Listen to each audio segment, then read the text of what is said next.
some, get some. Can I get a hell yeah? Yes, I am a pirate. You have to go with the pirates because, of course, they have cannons and everything. It's a pirate's life for me. Be proud of who you are and what you are. You're pirate. It is a first down. Pirates. Because when you're in East Carolina, you go for it every time. And when you don't coach at East Carolina, you don't come to East Carolina, you don't play at East Carolina with a weak heart. Write it. I think I've ever been in a building as loud as that was. It was deafening in there. You live with Omaha? I can promise you that. And it's purple all night long in Eastern North Carolina. You're watching The Sports Objective, the podcast for Pirates.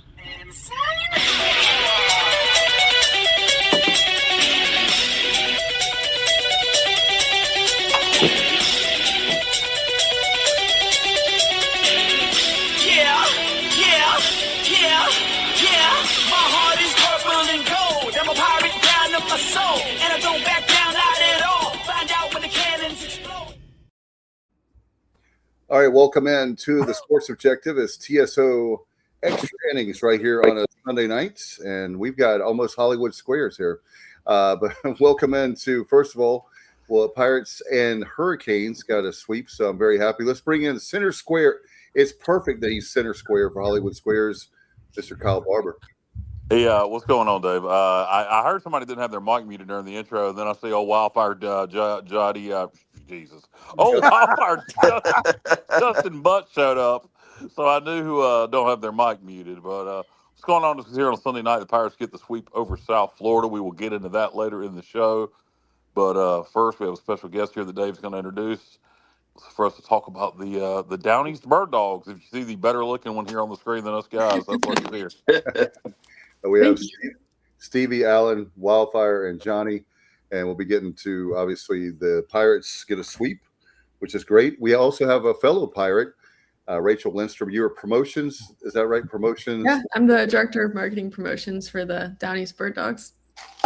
Great to have you here, especially you guys have a lot of great things going on. First, just want to get you to talk about, I hate that I couldn't go to the Tracy Bird show.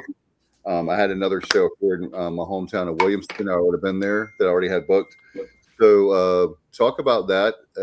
I know that it was Kyle was there on stage with Tracy, I think, right? Were you on stage? No, I wasn't on stage, but I was there right up front by the stage. And that would have been sick, though. Yeah, it would have been sick. Yeah, right. So if you heard Tracy, I don't know if you're paying attention every bit of the show, but if you heard Tracy, somebody yell sick at Tracy after the gut string guitar solo from when his fiddle player put down the fiddle and picked up the gut string. And somebody yelled sick, and then Tracy said, I can't get used to people using the word sick in a positive manner. I did hear him say that. Yeah, that was me. I'm the one that yelled sick. Oh, great. Ever since Stevie has been just constantly giving me hell about the word sick. But I think I was over there laughing with his management when someone said that. So it was me. It was me. Yep, we were over there talking about it. And it was a tough break that Colt Ford actually was sick. Or injured. And broke his foot. He broke his foot in 3 places, so I don't blame him. Did that catch you off guard? Like, did you have to scramble or anything? We didn't really have to scramble. I mean, I think it looks different when it comes across social media, right? I mean, I left my office, and within 30 minutes of me being home, I had saw that he posted on social media that he couldn't make it. So immediately me and our general manager were like, yeah, we just found this out at the same time that he posted. But to our fans, it's like, oh, why couldn't you let us know sooner? Which is tough. I mean, we want to know sooner too, right? We want to put on the best show that we can. But no, I mean, we were definitely upset and caught off guard, but we knew that we were still going to have a good show with Tim Jones and Tracy Bird. So. I was a little surprised, and I don't know, you said some of the box office heard about it some for people who bought tickets specifically for Colt Ford, but I didn't hear many people talking about it at the show. I did, however, run into a couple of people in line, because I talked to people in line because I'm from the South, that didn't know he wasn't going to be there. Because, really? Because not everybody checks you guys' Facebook. I'm sure you put it out on X also. So if you didn't check your social media, you wouldn't know. Right. And, I mean, it happened so quick. So yeah, exactly. That post that I posted that they were, because I had posted immediately, I was shocked at how much attention that post had gotten. I mean, it had gotten almost 50,000 views that he wasn't going to be there. Well, and it probably had a lot to do also the people just searching Colt Ford. Yeah. I mean, we didn't have 50,000 people buy tickets, so you know, like, y'all come to the show or not, y'all see the post now, but yeah. No, well, it was still a good show. Tracy Bird was great. I for enjoyed Tim Jones. I became a Tim Jones fan that night as a fan of traditional country music and country music with a little rock flair. So you guys were happy with the turnout? Oh yeah, definitely. We were stoked, and it seemed like everyone had a great time. So we're looking forward to some more events like that.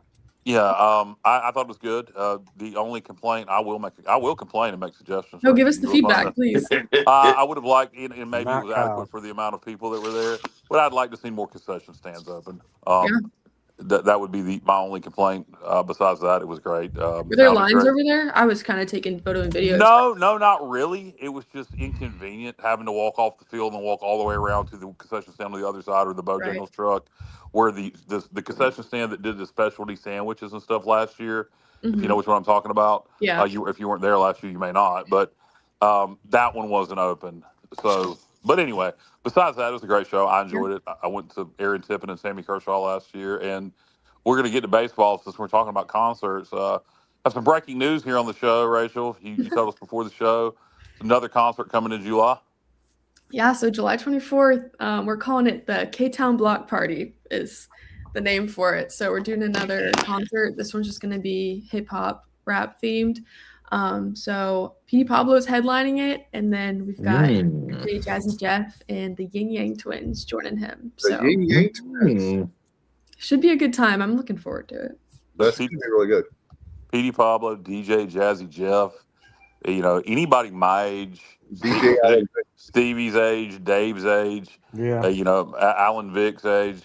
They know Jazzy Jeff from being with Will Smith, Fresh Prince. Well, yeah, I mean, because back in the day, Will Smith wouldn't get the lead name on that. It was Jazzy DJ Jeff and the Jazzy Fresh Jeff Prince. and the Fresh Prince. It wasn't Will Smith and Jazzy Jeff. It was Jazzy Jeff and the Fresh Prince. So yeah, so and then Will broke big, and he had he got his show, and he brought Jazzy Jeff onto the show, and Fresh Prince of Bel Air, and so he was a big deal in the late '80s to the mid '90s, and P.D. Pablo, a North Carolina native, born in Greenville, had the big hit with Rise Up, had a few other hits.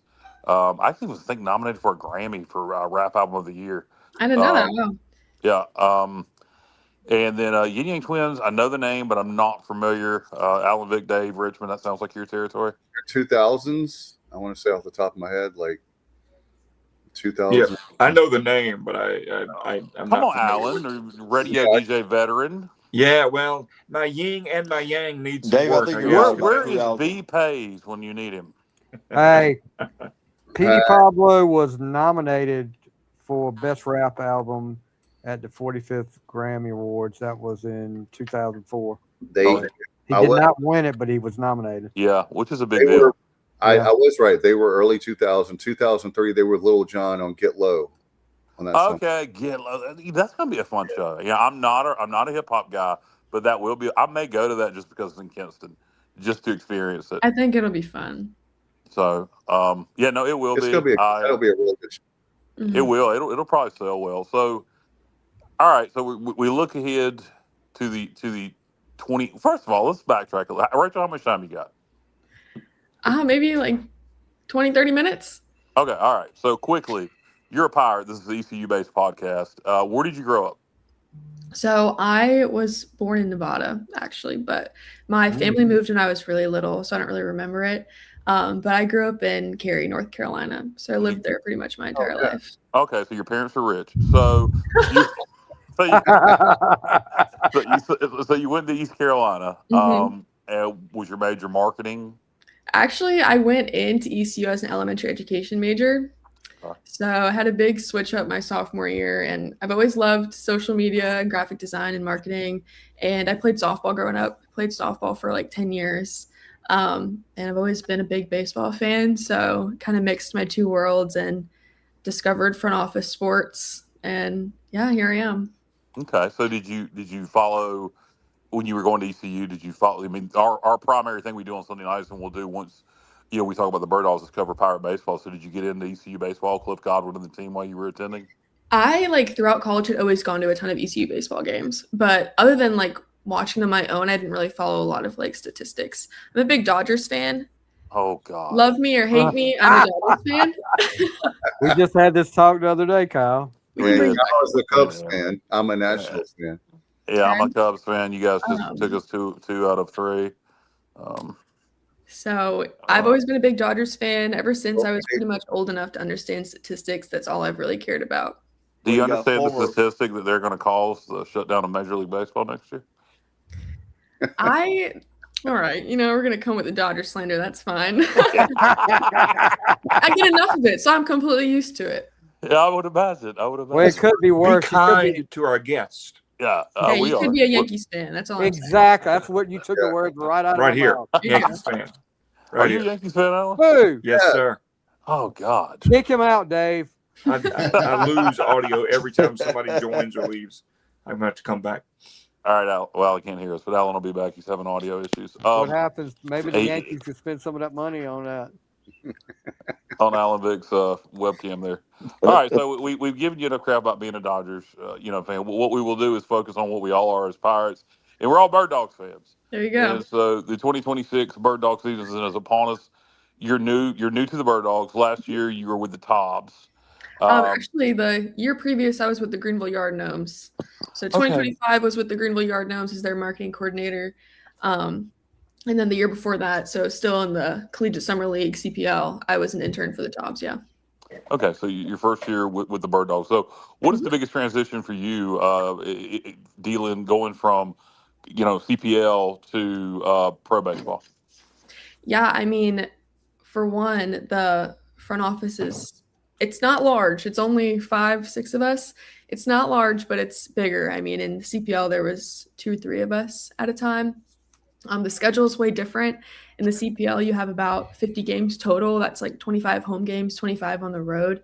And it's double that in the Frontier League. So we've got 51 home games. The schedule I'm loving. I mean, it's 6-game homestands kind of thing. 1 week home, 1 week away, a little bit more consistent in that aspect. So I've been loving that, and that's been a big transition. But everyone in our front office is super supportive, and I've loved it.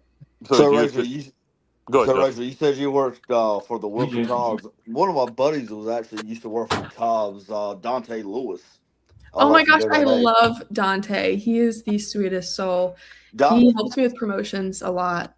So Dante was actually my college roommate when I was at East Carolina. Was he really? Yeah, he was. I grew up with Dante.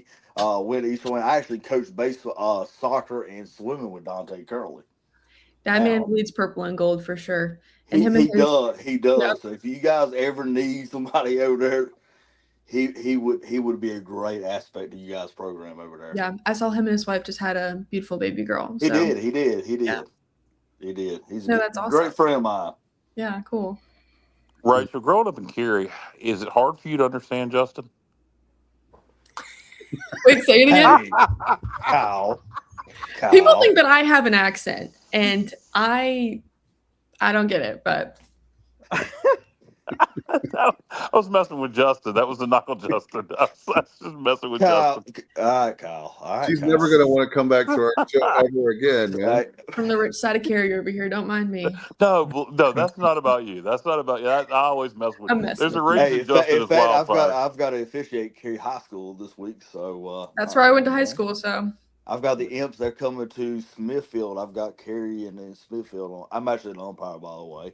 Cool. Don't hold that against him. Yeah, that's what they say. Hey, just do one thing. The umpires' locker room at the stadium, do not get rid of that recliner in the locker room. I love that recliner. Just saying. Okay, I'll put a note in for you.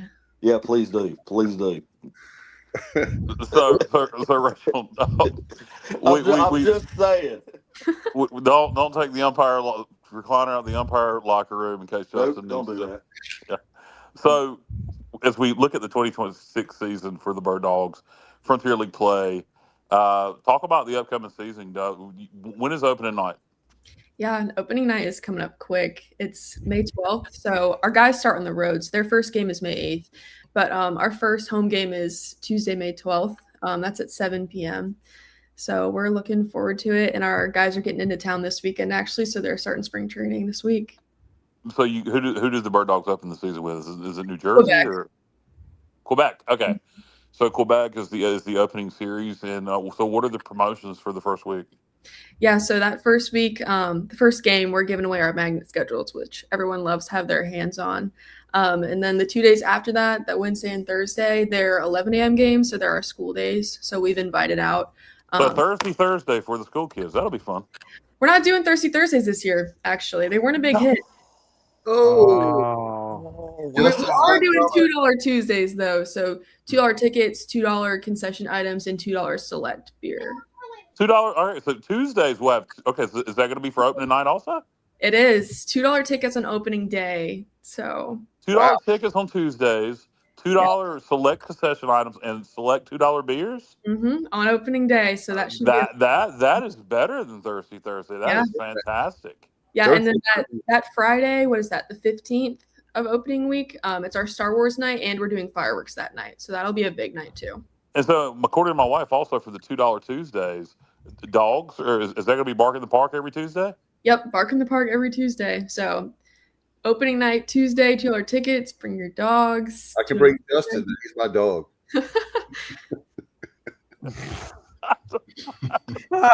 I don't know. All right, so Bark. All right, so Friday you got Star Wars night and fireworks. Yep, so that'll be a big one too. Everyone loves Star Wars night, so we'll have like the characters and costumes there, and then following the game afterwards, there'll be some fireworks. Okay, and then what about Saturday? Saturday, it's National Armed Forces Day. So we're doing giveaways every single Saturday. So every Saturday, the first like 500 to 1,000 fans within our stadium will get a giveaway item. That Saturday, it's a camo jersey. It's sponsored by Walker Insurance. So you'll get a camo Bird Dogs jersey that Saturday. Nice. That's a good one. That's a really good giveaway. Alan, we've got to go. Yeah. So, what are some other promotions you're excited about for the season? You can't miss the largest gathering of Chris's. I think that one is a lot of people's eyes. So that one, what is that? July 11th, I'm pretty sure. Yeah, it's July 11th. That's a Saturday. So we're also giving away a Tonka bobblehead this year. That's the same day as the largest gathering of Chris's. So there's something for people whose name is not Chris, but every variation of Chris, CHRIS, KRIS, Christopher. I think we'll take some Chrissies, some Christina's, we'll get in for free, and we're trying to set a world record of how many people with the same name we can get in the same place. That's cool. And Tonka bobblehead night is the same night. For those that don't know, Tonka is the bat dog for the Down East Bird Dogs. Really cool. Is he yellow lab or he's a yellow lab, isn't he? I'm pretty sure he's yellow lab. Yeah, he's cool dog. Everybody loves dogs. So a Tonka bobblehead. Will he have the jersey on and everything? Or I'm hoping so. Maybe we can get him in that camo jersey that we're giving away. Oh, for the bobblehead? On the bobblehead, he has a jersey on. Yes. Yeah. Okay. So that's really cool. What else? Any other promotions you want to? We need to know about, like that people can't miss. So a lot of Kinston Indians fans out there. Everyone talks about the Kinston Indians. Yes. We're doing that's the one Throwback Thursday we're doing. It's July 30th. We're doing a Throwback Kinston Indians night. So we'll have our team will be in replica Kinston Indians jerseys, and then we'll do a game worn auction for that too. I got an idea for you on that one. Go for it. You need to have a Thirsty Thursday. Back in the day, they used to have 99-cent draft. I heard about that actually. Someone told me that.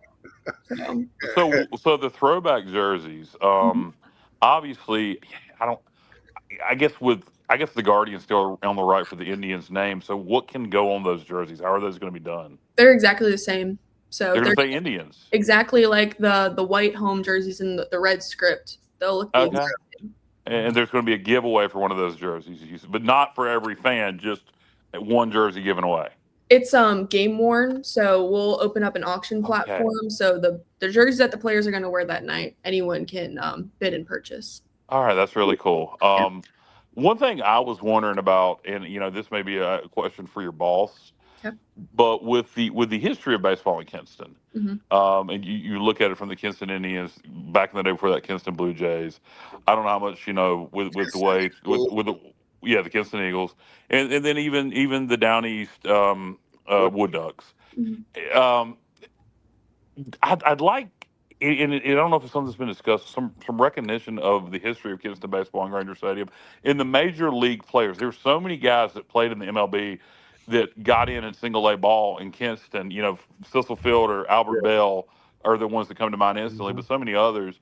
One thing I've thought about, and I don't know what you guys have talked about in house about how to recognize it, but you got that little corridor where the team store is, and those brick walls on either side. It would be a great place to have the history of Kinston baseball with all the MLB players that have played there on those walls. Oh yeah, for sure. I mean, someone like me came in and I really didn't even know all the history until I got there. So a lot of people come to our stadium for the first time and all they know is the Bird Dogs, even though it's only our second year in the Frontier League. I mean, the Wood Ducks were huge and every fan that comes to our game is mad that they're not there anymore. But I definitely think that, yeah, we should honor them in some way too.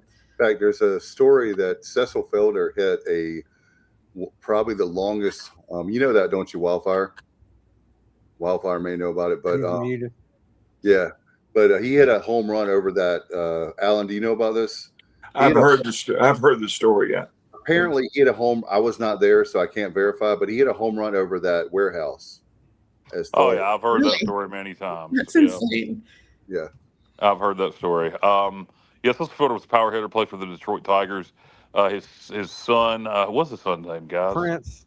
Prince Fielder was a pro, and then his grandson right now is playing for a team I won't mention because they're probably somebody you guys don't want to talk about because they're competition. We won't talk about them. I guess I will because it's kind of silly not to.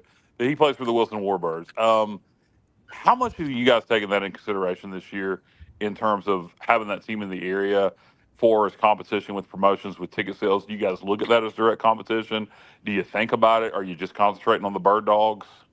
We definitely have acknowledged it. I mean, we don't really think about it often because we're our own team. We're in a different league, so it's not really direct.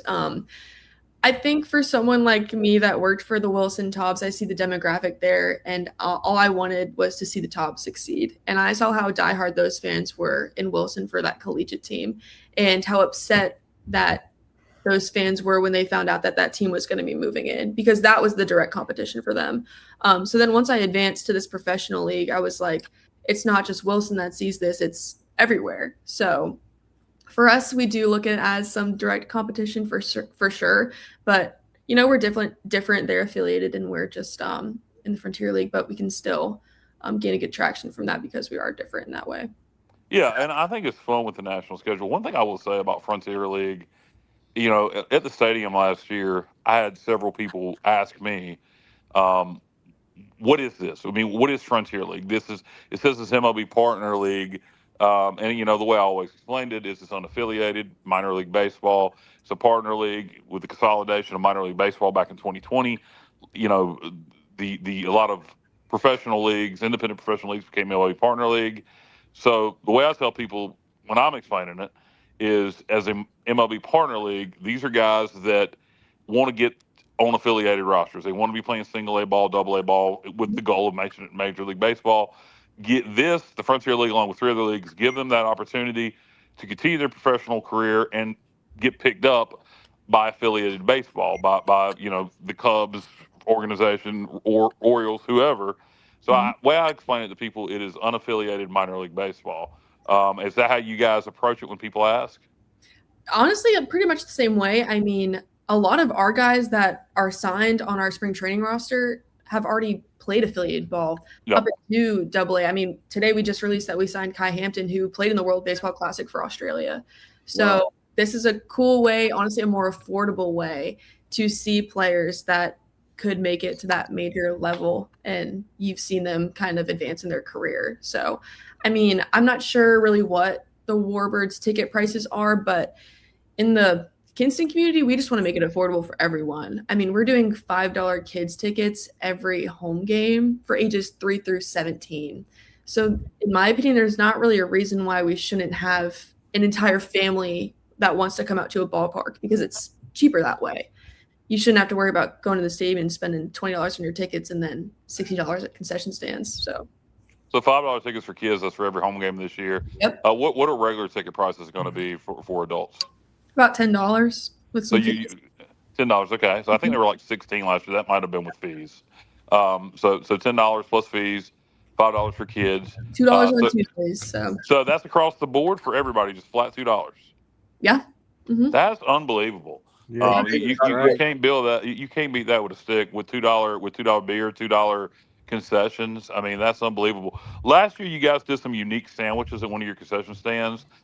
Is that going to continue this year with the unique food, or what are we doing there? I'm not sure what our food and beverage director this year has in store. I know we've looked at moving some new things in there. We've added like mac and cheese, so I think that'll be a hit. We've got the loaded fries still. I'm not really sure like what it looked like last year, but last year there was one concession stand that did specialty sandwiches, and you guys had you had a variety of cheese curds. I don't know if that's going to continue. We're still doing that. We are doing that one. Okay, I would love to. Go ahead. I'm sorry. We did the world's largest cheesesteak or most expensive cheesesteak or something like that. Yes, most expensive cheesesteak with like gold shavings and.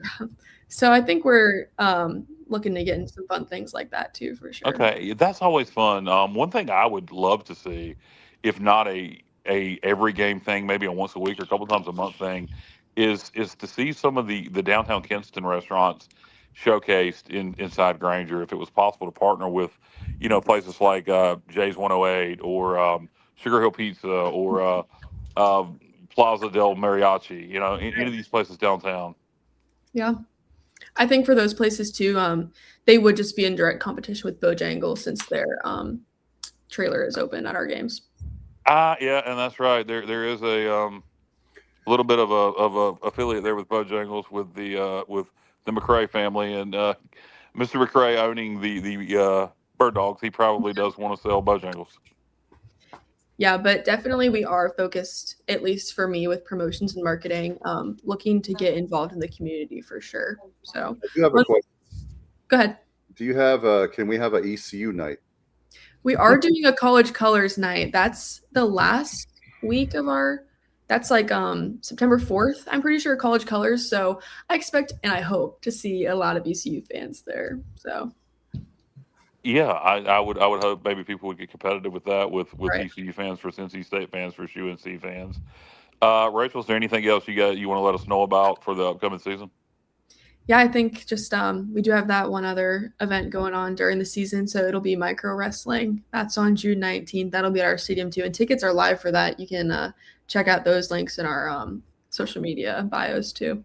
So micro wrestling. So that is going to be a standalone event. That's not going to be in addition to a baseball game. So standalone event for micro wrestling. Yeah, no. So our team will be away when that happens. Okay, and looking forward to the season. I know you guys also have a halfway to Christmas night. Halfway to Halloween. Halfway to Halloween. That's on my birthday, so everyone come check that one out. All right. You guys got anything else for Rachel? No, Rachel, thank you so much. How can people reach out as far as obviously we want them to buy tickets, social media? We would love for them to be on there, and I'm sure you guys will have a big concert announcement for the fall as well. So that's the way they can find out first, by going to your social media, right? The social. All of our socials, so Instagram, Facebook, Twitter, TikTok, even follow us on there. Tixer is our ticket platform, so you can buy tickets directly to our concerts and games that way. And all of these links are in our social media bios, our big link tree. You can find everything there that you need. At downeastbirddogs.com. Yep. All right. Right. Thank you so much, Rachel. Appreciate you having me. Thank you for coming on. Thank you, Rachel. See you. Bye. All right, guys. What? Appreciate it.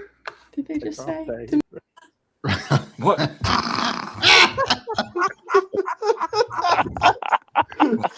What was that all? I don't know. Sure. Yeah. Well, I had a compliment me? for her, I think it but was I didn't goodbye. get it out. What did they just? I don't want to. Yeah. Huh? She Was looked she and said, talking what did they about- just say to me? Well, maybe I she was think we all talking about just said someone goodbye else. and thank you for being here.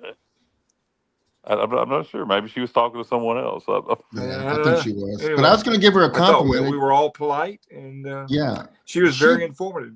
Yeah, She no was. doubt. Apparently, she raised social media presence by 380% when she was with the Yard Gnome. So I was going to ask her how she did that, but she's good at what she does, apparently. Yeah, no doubt. Yeah, I don't think we. Yeah, I don't. What did they just say? I'm not. I don't know. I hope that wasn't directed at us. Hope she didn't take anything we just said out of context. Anyway, let's talk Pirate baseball. Man, what a great week! Kyle, you got your 4-0 week, buddy. Yeah, I didn't hear. I mean, nobody said anything that was out of the way other than goodbye. Wildfire, did you say anything out of the way? I'm innocent. I plead the fifth. Yeah, I don't. Well, I don't. Let's just move on. And she may not have been talking to us. She may have been talking to somebody in the background who said something. Who knows? That's right. But anyway, so we'll talk Pirate baseball. Went 4-0 this week. Got the sweep over USF. I said the other night on the show I had a feeling that we were going to get the sweep. I don't know why, but did not expect the power out of the bats like we had this week, guys. We started Tuesday night in Norfolk and just continued through the weekend. How many home runs did we hit during the course of this week? 8. Well, that's not including Old Dominion, but although we didn't have one against Old Dominion, so we had 17 singles and one. I'm not hearing everybody. No, we're talking about the whole week. Yeah. Well, Davin had 2 in one game in the first game on Friday, and then Austin hit him that monster. Man, that was 457 feet. That's by far the longest home run of the year. Yeah, that was in the practice field, right? And that was way. Yeah, and then even so, he did that batting in the 9 hole, and then the night before, or on Friday night, Nick hit one from the 9 hole. So Jack hit one, Walker Barron hit one, Walker Barron hit 2. So there you go. There's your 8 home runs right there. Yeah, that's. I'm sorry, guys. I was reading the comments. I cannot multitask, as Stevie will tell you.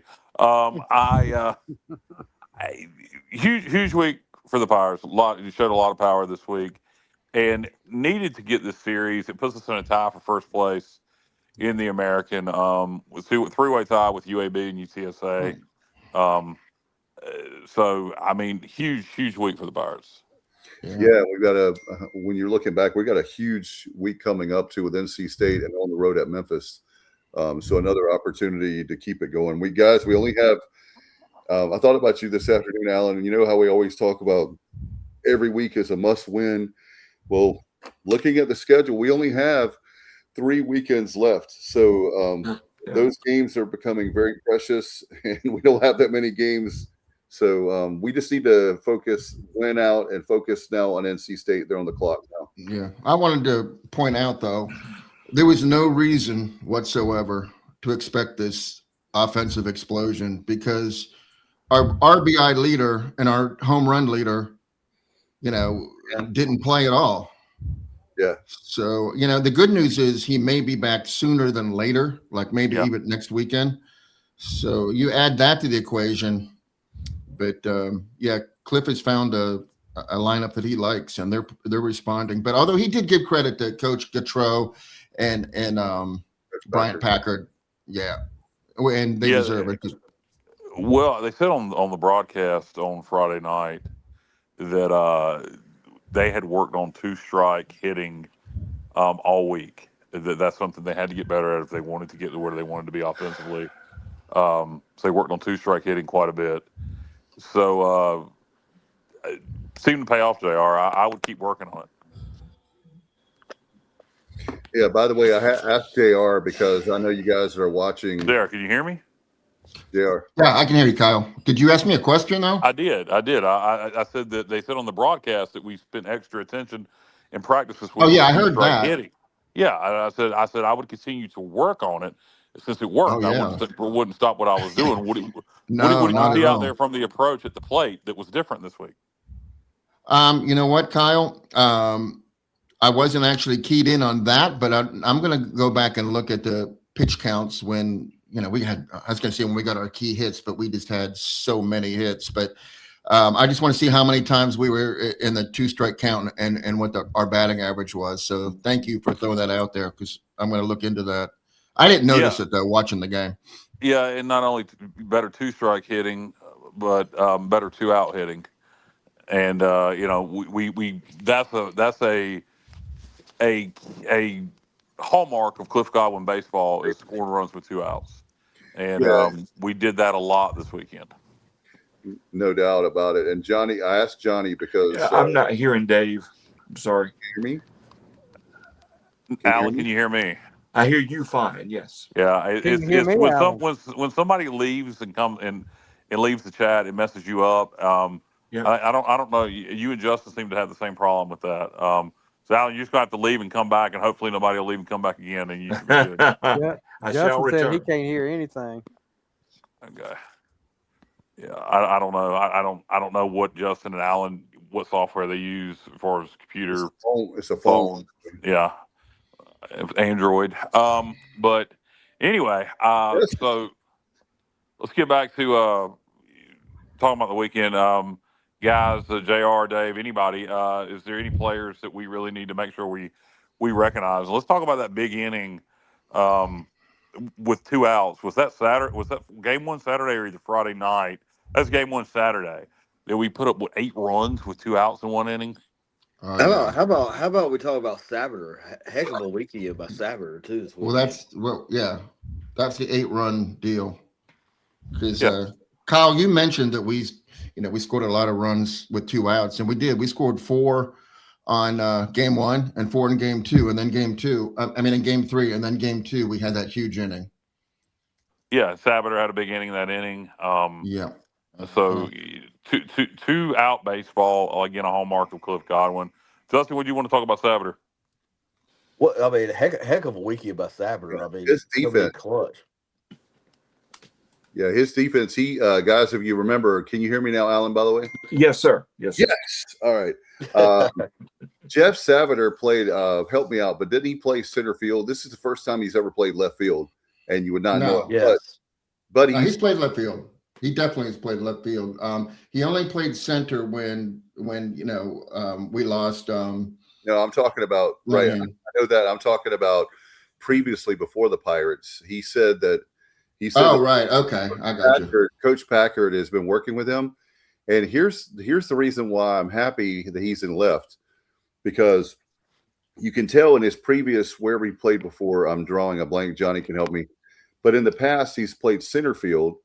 And then he's moved over to left, and you can tell that he's definitely a center fielder because his range, his read and jumps on the ball are incredible. The plays he was making today were incredible. Gosh. He was incredible today, Dave. He really was. And the wind was no joke either, but it didn't seem to bother him. Today, the wind, that was blowing in. It was blowing in today. It was blowing out yesterday. Out right field, and today it's blowing in. So if you've ever played, there's Alan with his kitty. Yeah, she loves to sit in my lap when we're doing the show. So. Okay. Hey, Dave, I wanted to throw something out there about Jeff, though, that happened today. So the left fielder for South Florida, Jacob, I forget his last name. I know it. I just can't think of it. Anyhow, their left fielder. Smith. Yeah, no, that wasn't him.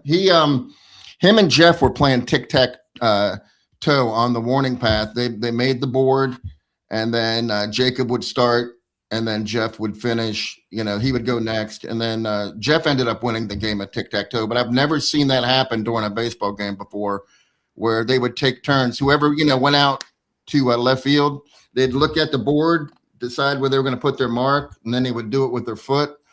And then the next player would come out, look at the board, and he would put his mark in. And then, Jeff won it in the 5th inning, I believe.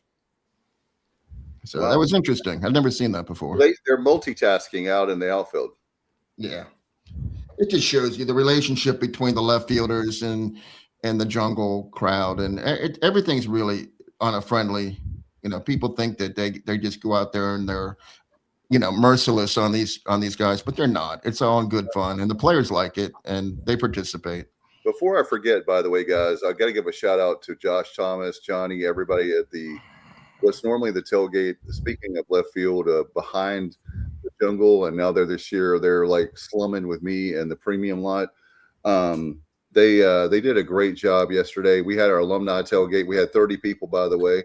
So that was awesome. Kent Whitehurst, he's the president of our ENC chapter. I want to give him a shout out. But I got to give a shout out to you guys, Johnny, because My kids were kind of restless in right field. And let me tell you what happened. I was so upset. I love them, and Alex is behind me right now. But so they're restless because we forgot to get lawn chairs, right? So we're in the first or second inning, and so finally I just said, look, let's just go out to I'll talk to Josh to see if you guys can sit down under the tent and have that.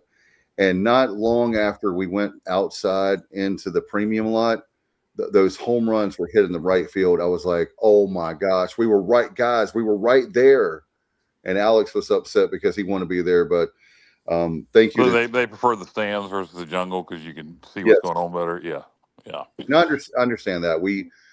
I had sold these tickets long before I knew about the whole day that we had and everything. So anyway, it was a great time. And Josh, I want to give him credit to it and all the folks there. A lot of people that watch and listen to our show, and we've met over the years, are at that tailgate. So it was a good time, and they looked out for us, very hospitable. So I wanted to say that before we forgot about before we got off the air, that they were good to us. But as far as the ball game, man, yesterday, I can tell you one thing.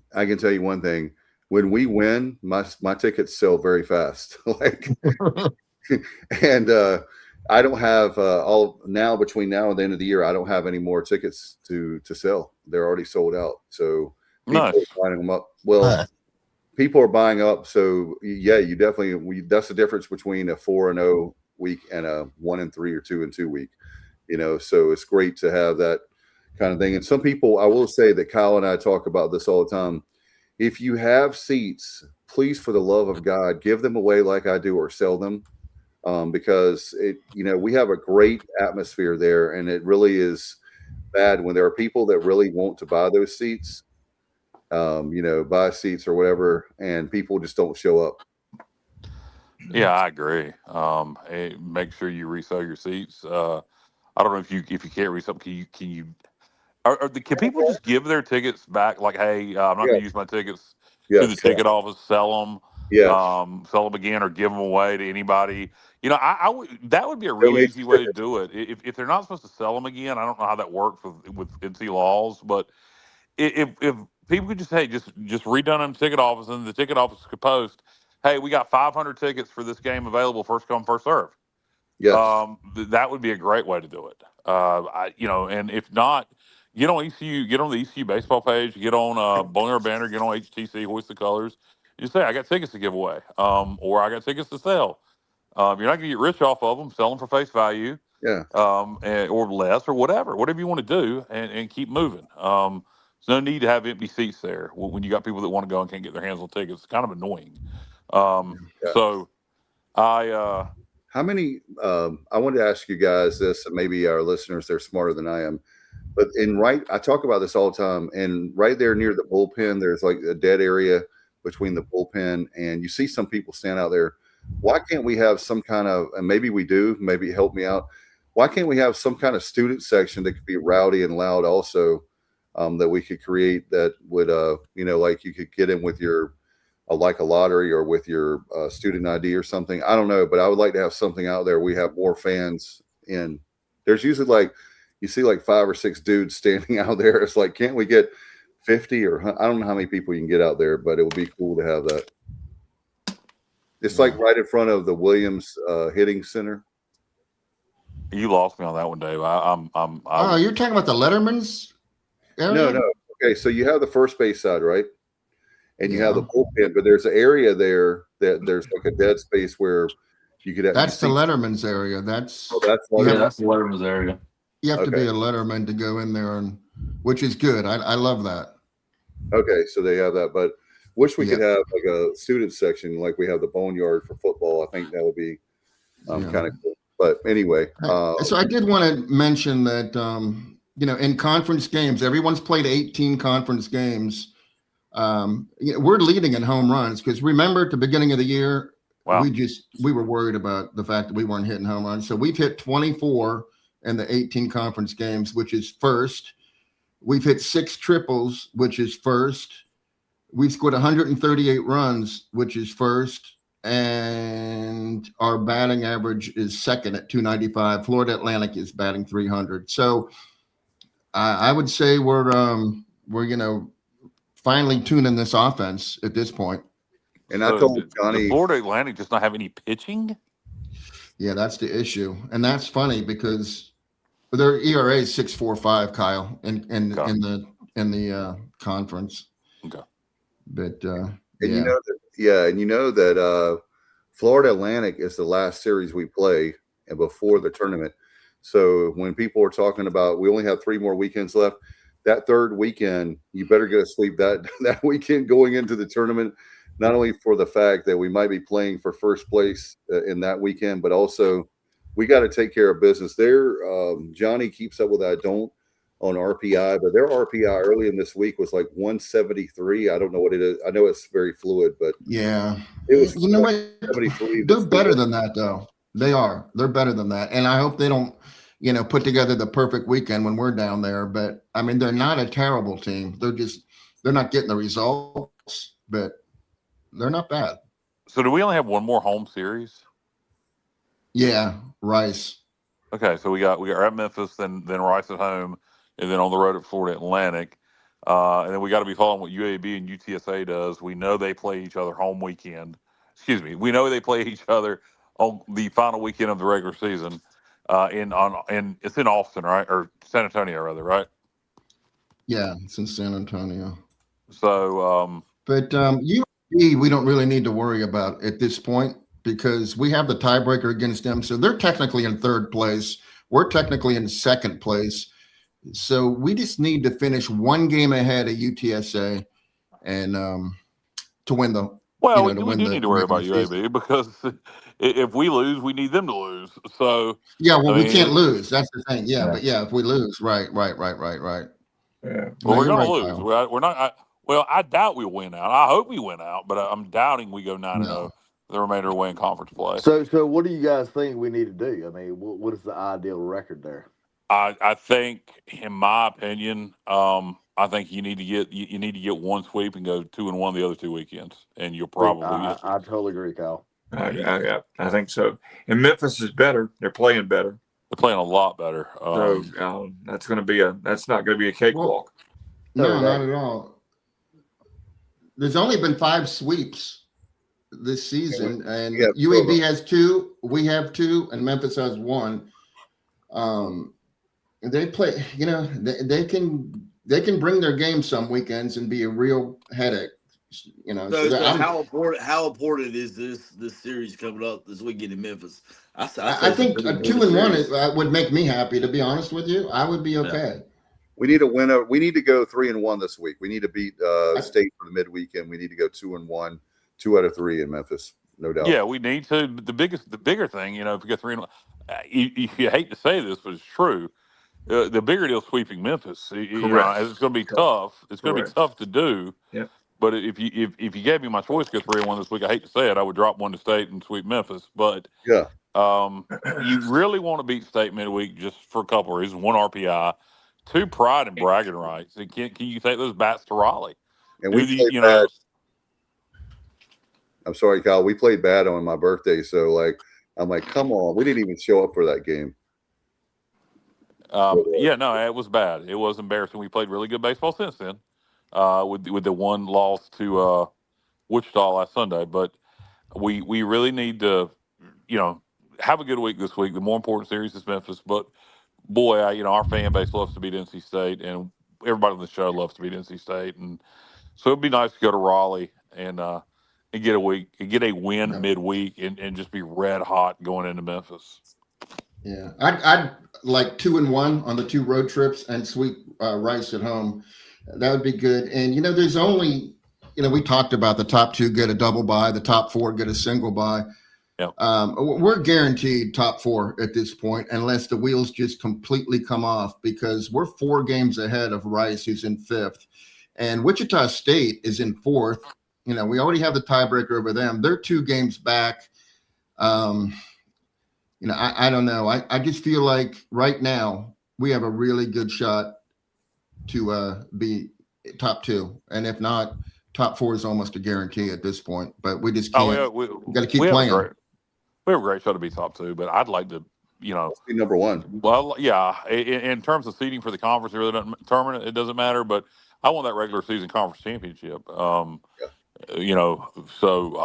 right now we stand a good chance to get it, particularly with UTSA and UAB playing each other the final week of that regular season. I would rather it be in Birmingham. Who else does UTSA and UAB have these next 3 weeks? Oh boy, we know they play each other.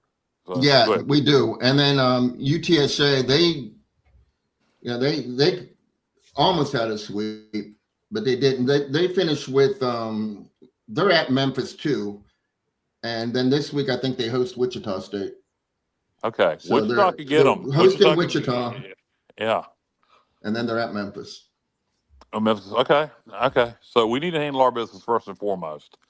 So very similar to us. We're both playing 3 at Memphis, and we're both hosting, teams that are Wichita and Rice at home. And I think that Wichita State's probably a better team at this point.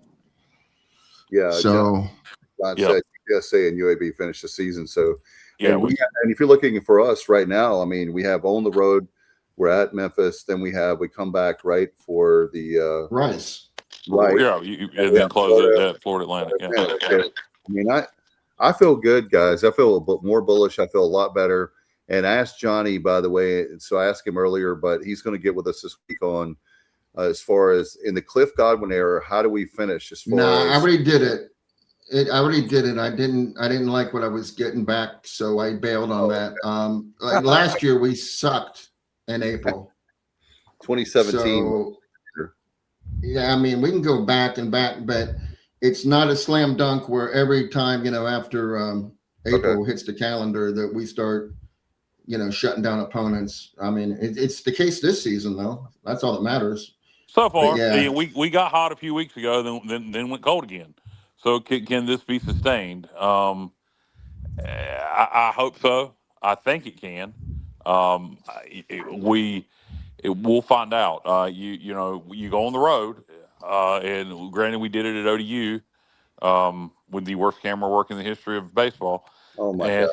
And we'll see if we can do it in Raleigh, and we'll see if we can do it in Memphis. And with Justin going to Memphis this weekend, Wildfire, it makes his return to Memphis. Wildfire, are you worried about Lawler getting payback from '87? He's muted. He ain't heard. He ain't heard a word I said. He's under the ring, Kyle. He's already under the ring. He's already under the ring. In got the a 6-pack of beer. I left. He left. He's he's had all the abuse he wants. Austin Idle's on the phone with him right now. Jimmy Hart. I think old Wildfire got a little aggravated with me for poking fun of him there with Rachel. That when you look down the stretch, we're going to be very, very good. You can't hear Alan? Yeah, because Justin just left. Justin went out. When Justin went out, boy. Man, that sucks. Every time something goes out. So if I get mad at Alan, I just will bail out and then come back in. Yeah, that's right. You'll shut him up. That's right. That's right. Thank you. Hey, can we talk about this real quick? If everything's going in the right direction and you like the way we're heading and you think we are trending well to end the season, I gotta the hitting was ridiculous, but I think we got 2 pitchers that are a little better than maybe we thought they were. And I think we always knew Joe Webb was really good. I think we always knew that. He just had a rough start. But, this weekend, first of all, he's pitched in 2 of the 3 weekend games, every conference series and the Penn series before that. And this weekend he pitched 2 games, 7.2 innings, 1 hit, 13 strikeouts. Are you kidding? Wow. That's 1 hit, 13 strikeouts, and 7.2. He did walk 2 guys, but he's just like the energizer. First of all, we're not using Jenkins as much either because there's no need to. But Jenkins threw bullpen for almost the entire game today, with the remainder of the game, just because, I think everybody thought that Joe was, going to give it a couple of innings and then check out. But I mean, Sean never got in, but he didn't. I mean, believe me, he didn't care that he didn't get in because the bullpen was going bananas over the way Joe Webb was pitching, and it was great to see. And then in the midweek game, Ryan Towers, excellent game. So if we can get a quality start from Ryan, and then we have Joe Webb, like it's been said before, he's like Danny Beal. You just can't give him enough work. And he comes in and gets the job done. And then you have Sean Jenkins, who, I mean, honestly, I think we should explore maybe moving him to a starter, but I don't know. Maybe it's working the way it is, but the pitching situation doesn't look quite as dire as it did maybe a week ago. Plus, Nick Moran came in and, he threw a few innings. Can we talk about him? Because his shoulder is messed up, and he's a senior, and you got to give that guy like major props. Tip your hat, because I do. Yeah, his shoulder's messed up, but yet he found a way to give us a couple innings Friday night, right? Yeah, and I think Cliff said that his days are over. I was talking about Nick Moran. He said, I think, honestly, Nick's days are over of throwing a pitch without any sort of pain.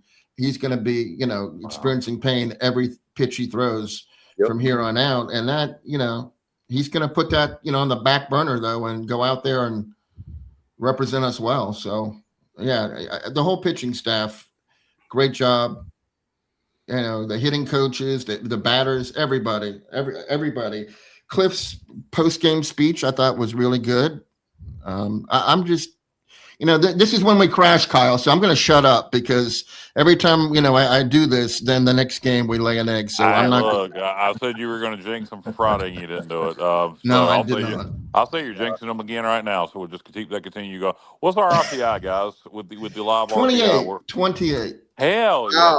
Hell, yeah. Now, let me tell you something that's crazy. Now, this is crazy, and I don't think it's going to happen. Now, keep in mind, I'm prefacing this. What I don't think is going to happen. If our RPI is 28, if we were to win out, we could get in hosting discussion. Yeah. Yep. Yes, sir. Absolutely.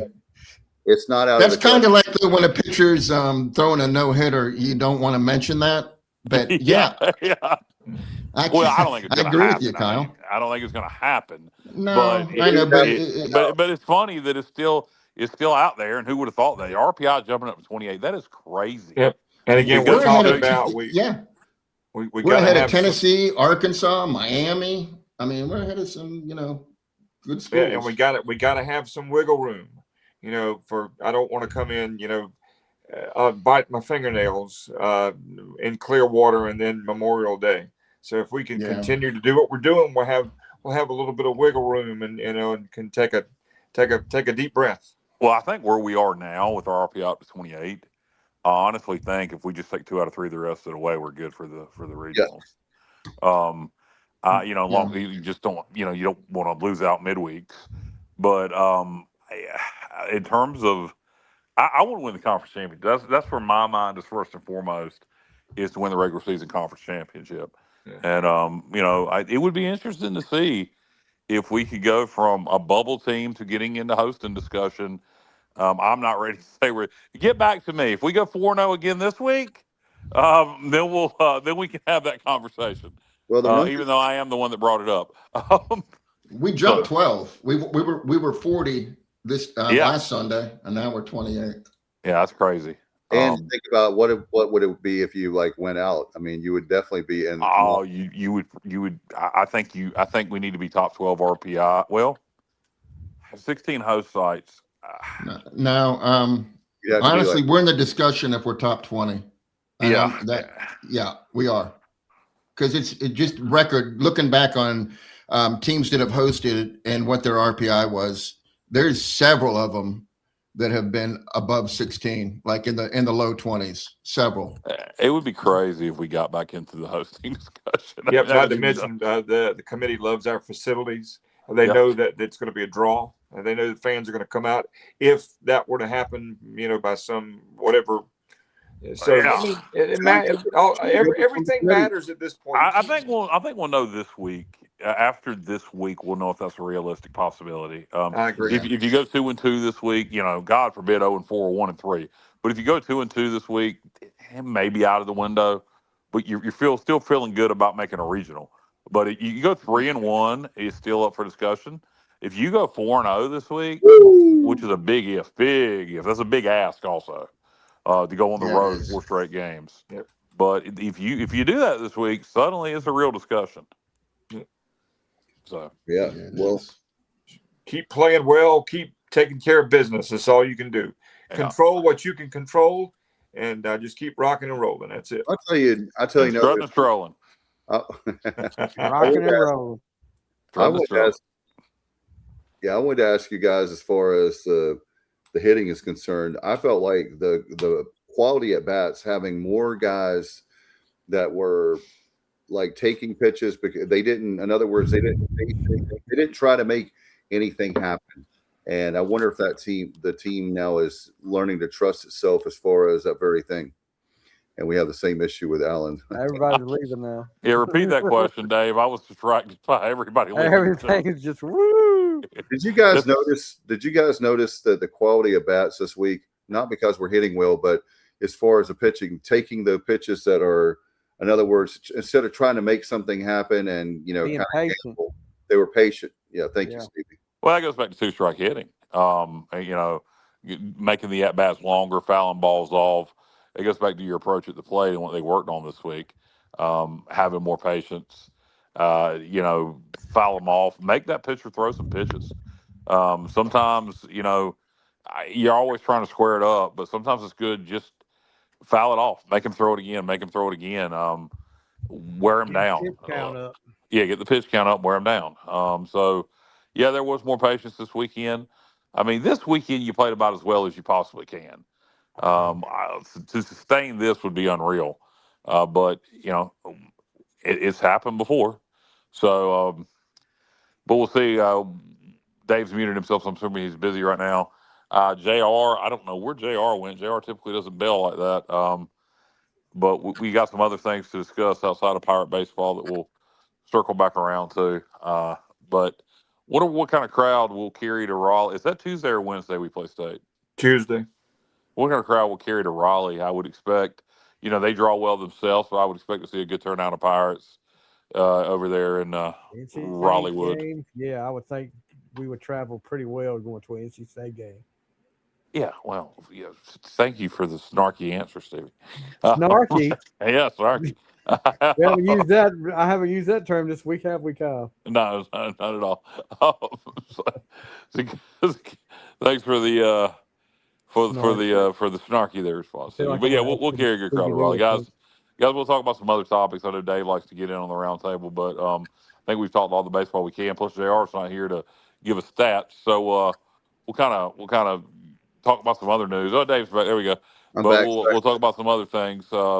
And JR's back. Yeah, there we go. But JR, is there anything else baseball related you wanted to say before we go to round table?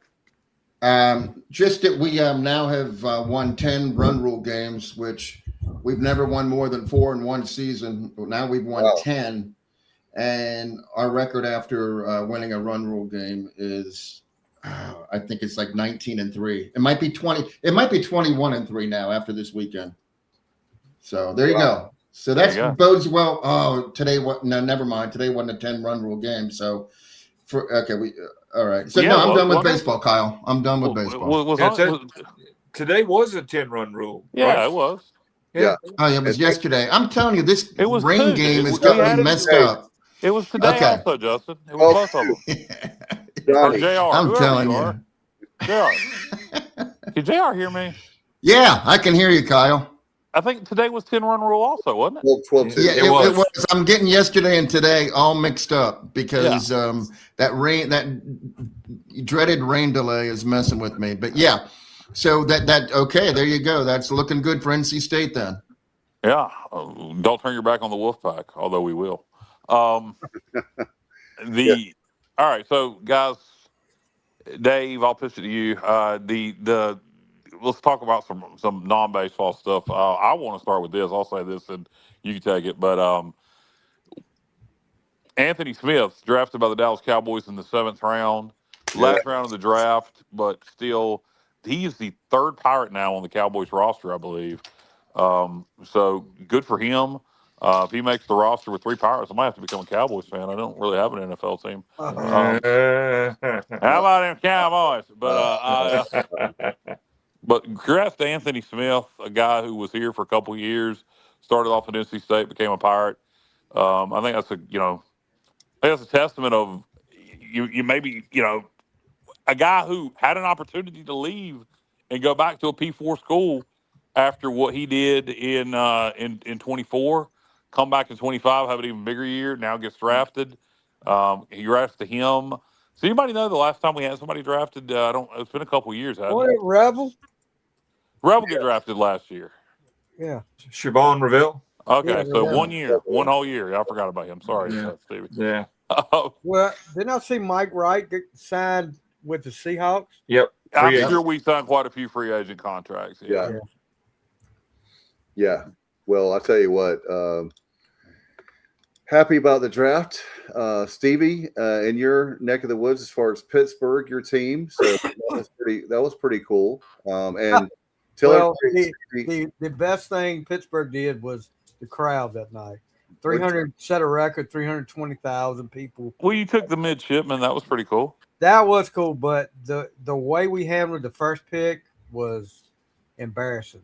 I mean, what they did this year, they shorted the time each team had to 8 minutes. I forgot how much it was last year, which I love because by the time they introduced the pick, they interviewed him, it was already 3 minutes left for the team to make the next selection. Things, when it got to like the 15 to 20th pick, things were really moving where there were like 2 or 3 picks in already. So Pittsburgh picked 21st. They get on the phone. They assumed, and you know what happens when you assume things, right? Oh, yeah. You make an ass out of you and me. That's the Bad News Bears line.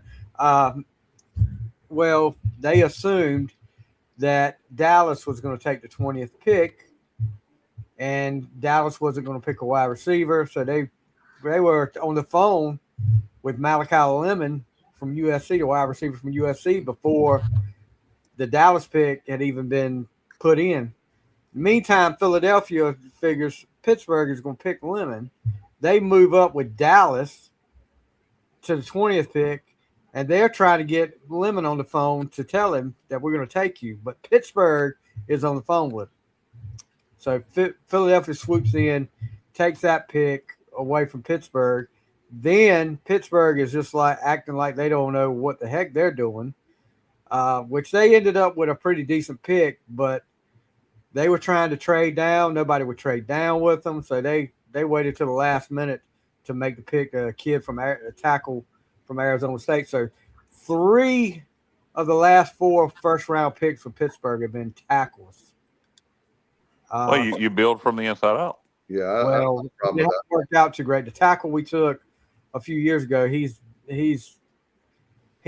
has not performed well, which they've moved into a position that he's not used to, but he's also got a neck injury, so that we don't know how bad it is. So they're going to take that tackle. But Dave, as far as you guys, Sonny Styles, he's going to be a superstar in the NFL. Yep. That fell right into Washington's hands. Yeah, it sure did. I was very happy when I learned about that. And Alan and I pulled for the same team, not only the Pirates, but also we had to have some speed on the defensive side of the ball and some athleticism. And Bobby Wagner is getting old. Yep, he can still make tackles, but he's not who he used to be. No, while we're talking about the Redskins, rest in peace, Monty Coleman. I know this is God, 51. Yeah, great linebacker. I'll tell you what, that was one of my dad's favorite players back in the day because he wasn't one of the big names you always heard from the Redskins back in that time, but he always had a nose for the ball, and he seemed like he would always make a big play when they needed. Yep. Yeah. Also, 3 Super Bowls. He won 3. Yep. Absolutely. Sure was. Neil Oklowitz.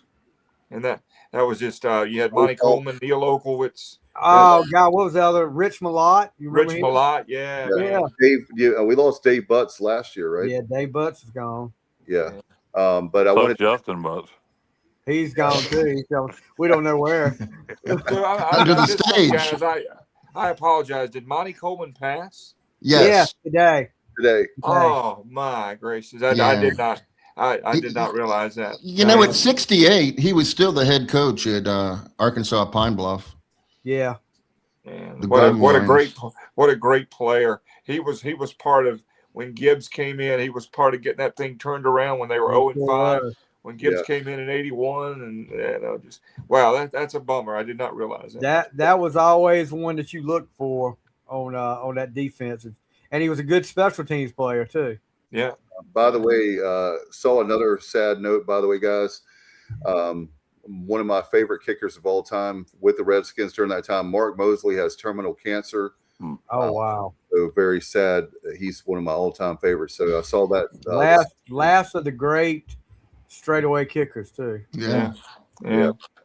And I'm just not being whatever, but he had the best perm in the NFL there for a couple of years. And when was the Justin has just said he's having streaming issues. Yeah. Justin, get your prostate checked. When have you seen a I'll go move on from that? Yeah. Come on, that is hysterical. That is a great line right there. That's sick. By the way, we got to give a shout out to A-Win. Super chats, A-Win.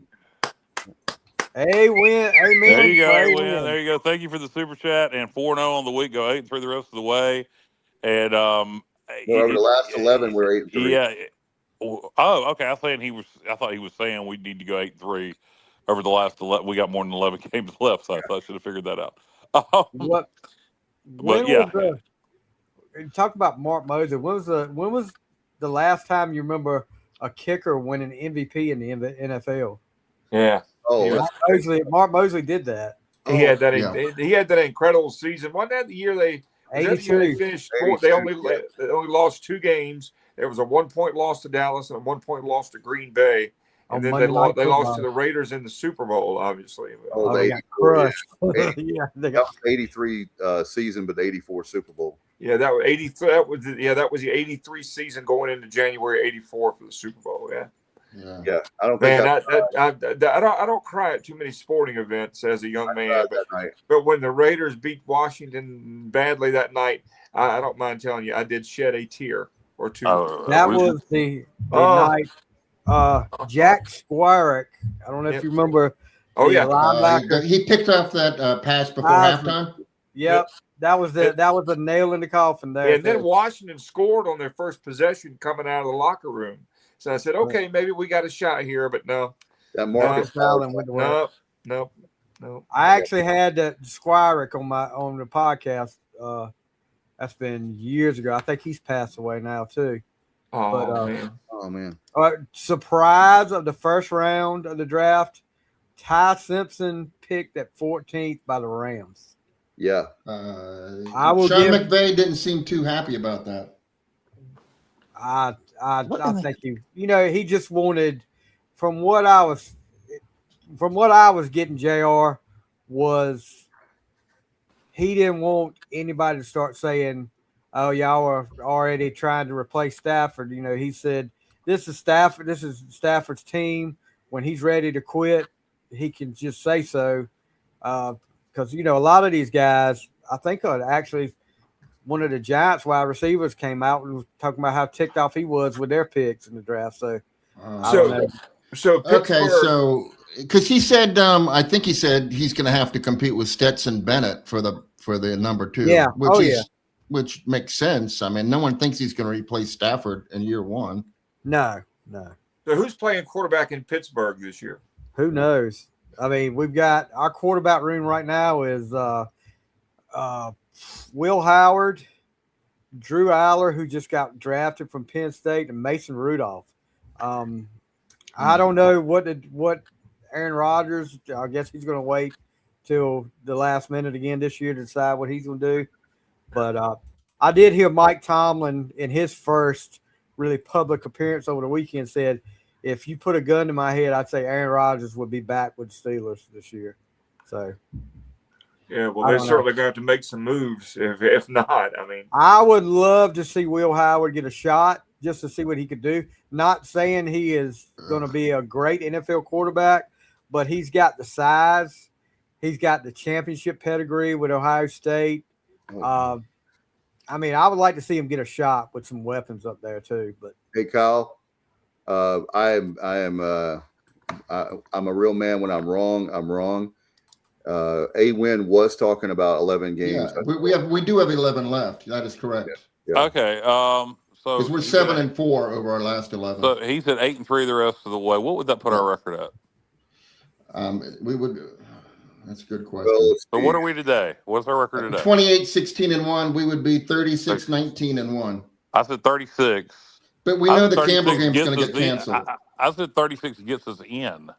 So would that be enough? You think 8-3 the rest of the way would be enough to host? No. Plus, you know that Campbell game is in danger of being canceled. Why do you say that? Why do you think that game's going to be canceled? They always do it because it'll hurt our RPI. What's Campbell's RPI right now? Well, it's a home game, and if you play, you have negative points, and if you win, you still get negative points, and if you lose, it depends on what their RPI is. What is it's terrible. RPI? It's terrible. It's dropped like a stone. Yeah, it's okay. Yeah, I don't have it right now, but I mean, I know at one point the NCAA was encouraging teams not to do that. So if you figure that the rest of the way, I mean, all right. So to get in hosting talk, what do you guys think we would need to do? Win out 10-1. But I think it depends on where RPI is. I mean, yeah, and it depends on 10-2. 10-2. I mean, 10-2. That can't happen. 9-2. 8-2. I'll get it right eventually. 9-2. Well, I'm going on the theory that we're not playing the Campbell game. I don't know. This will be interesting. I'm not worried about hosting at this point.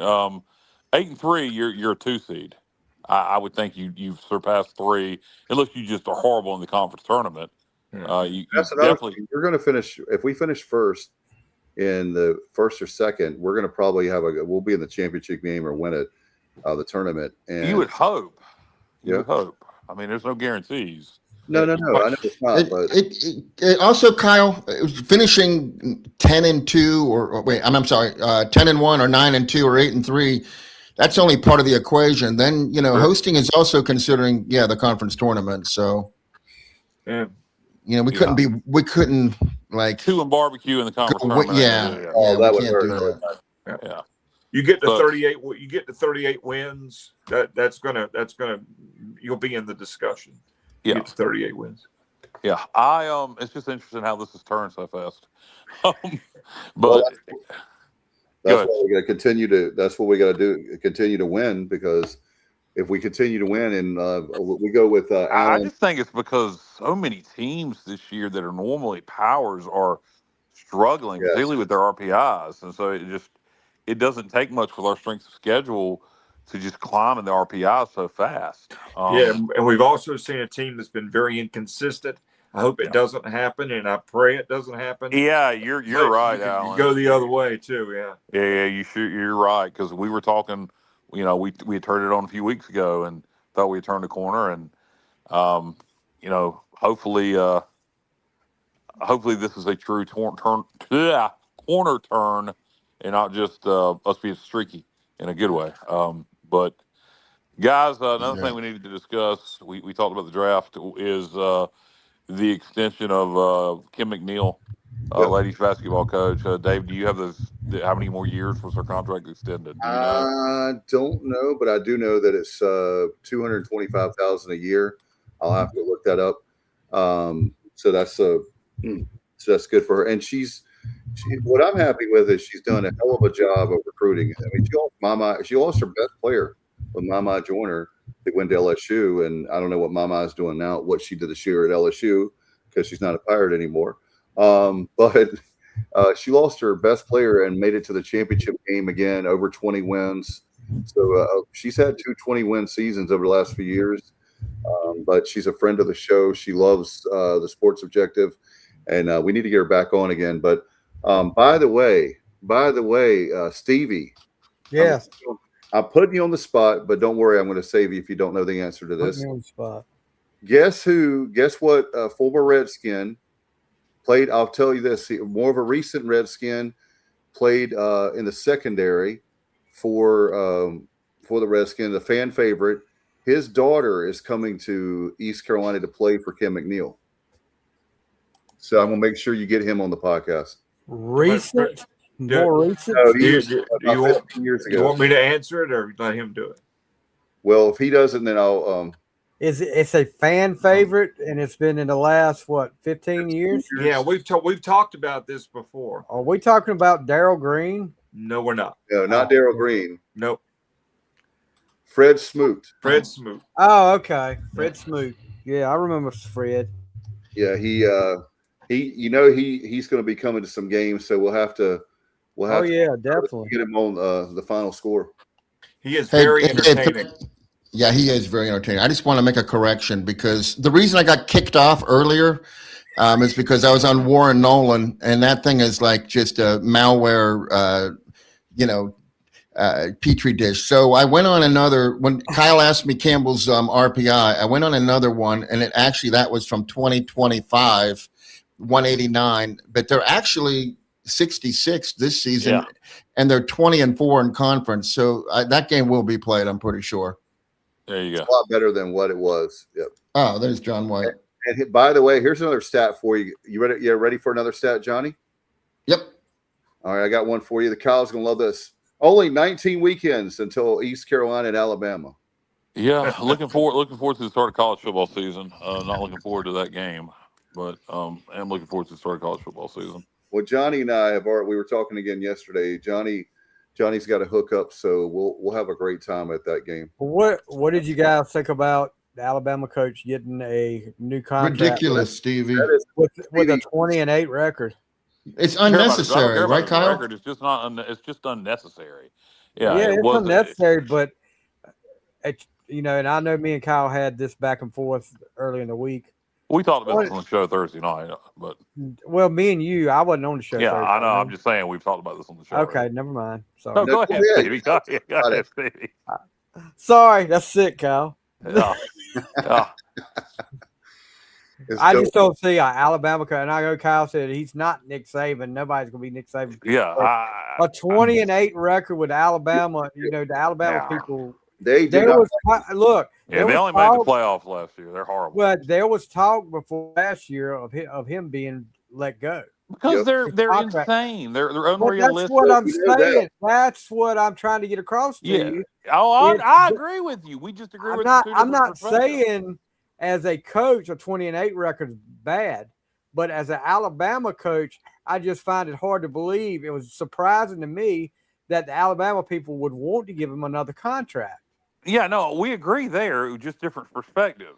Yeah, it wasn't necessary. Don't get snarky with me, Kyle. Look, I'll come to Lasker and stomp on your toes. Look, just don't get snarky with me. Yeah, look, I'm a smarmy mother trucker. Look, I don't know what you guys just said to me, but Okay. Well, I can understand that when you're talking about Stevie, but I do want to talk about. We do need to mention. Well, wait a minute. Hold on. Let's finish the discussion on Mike DeBose.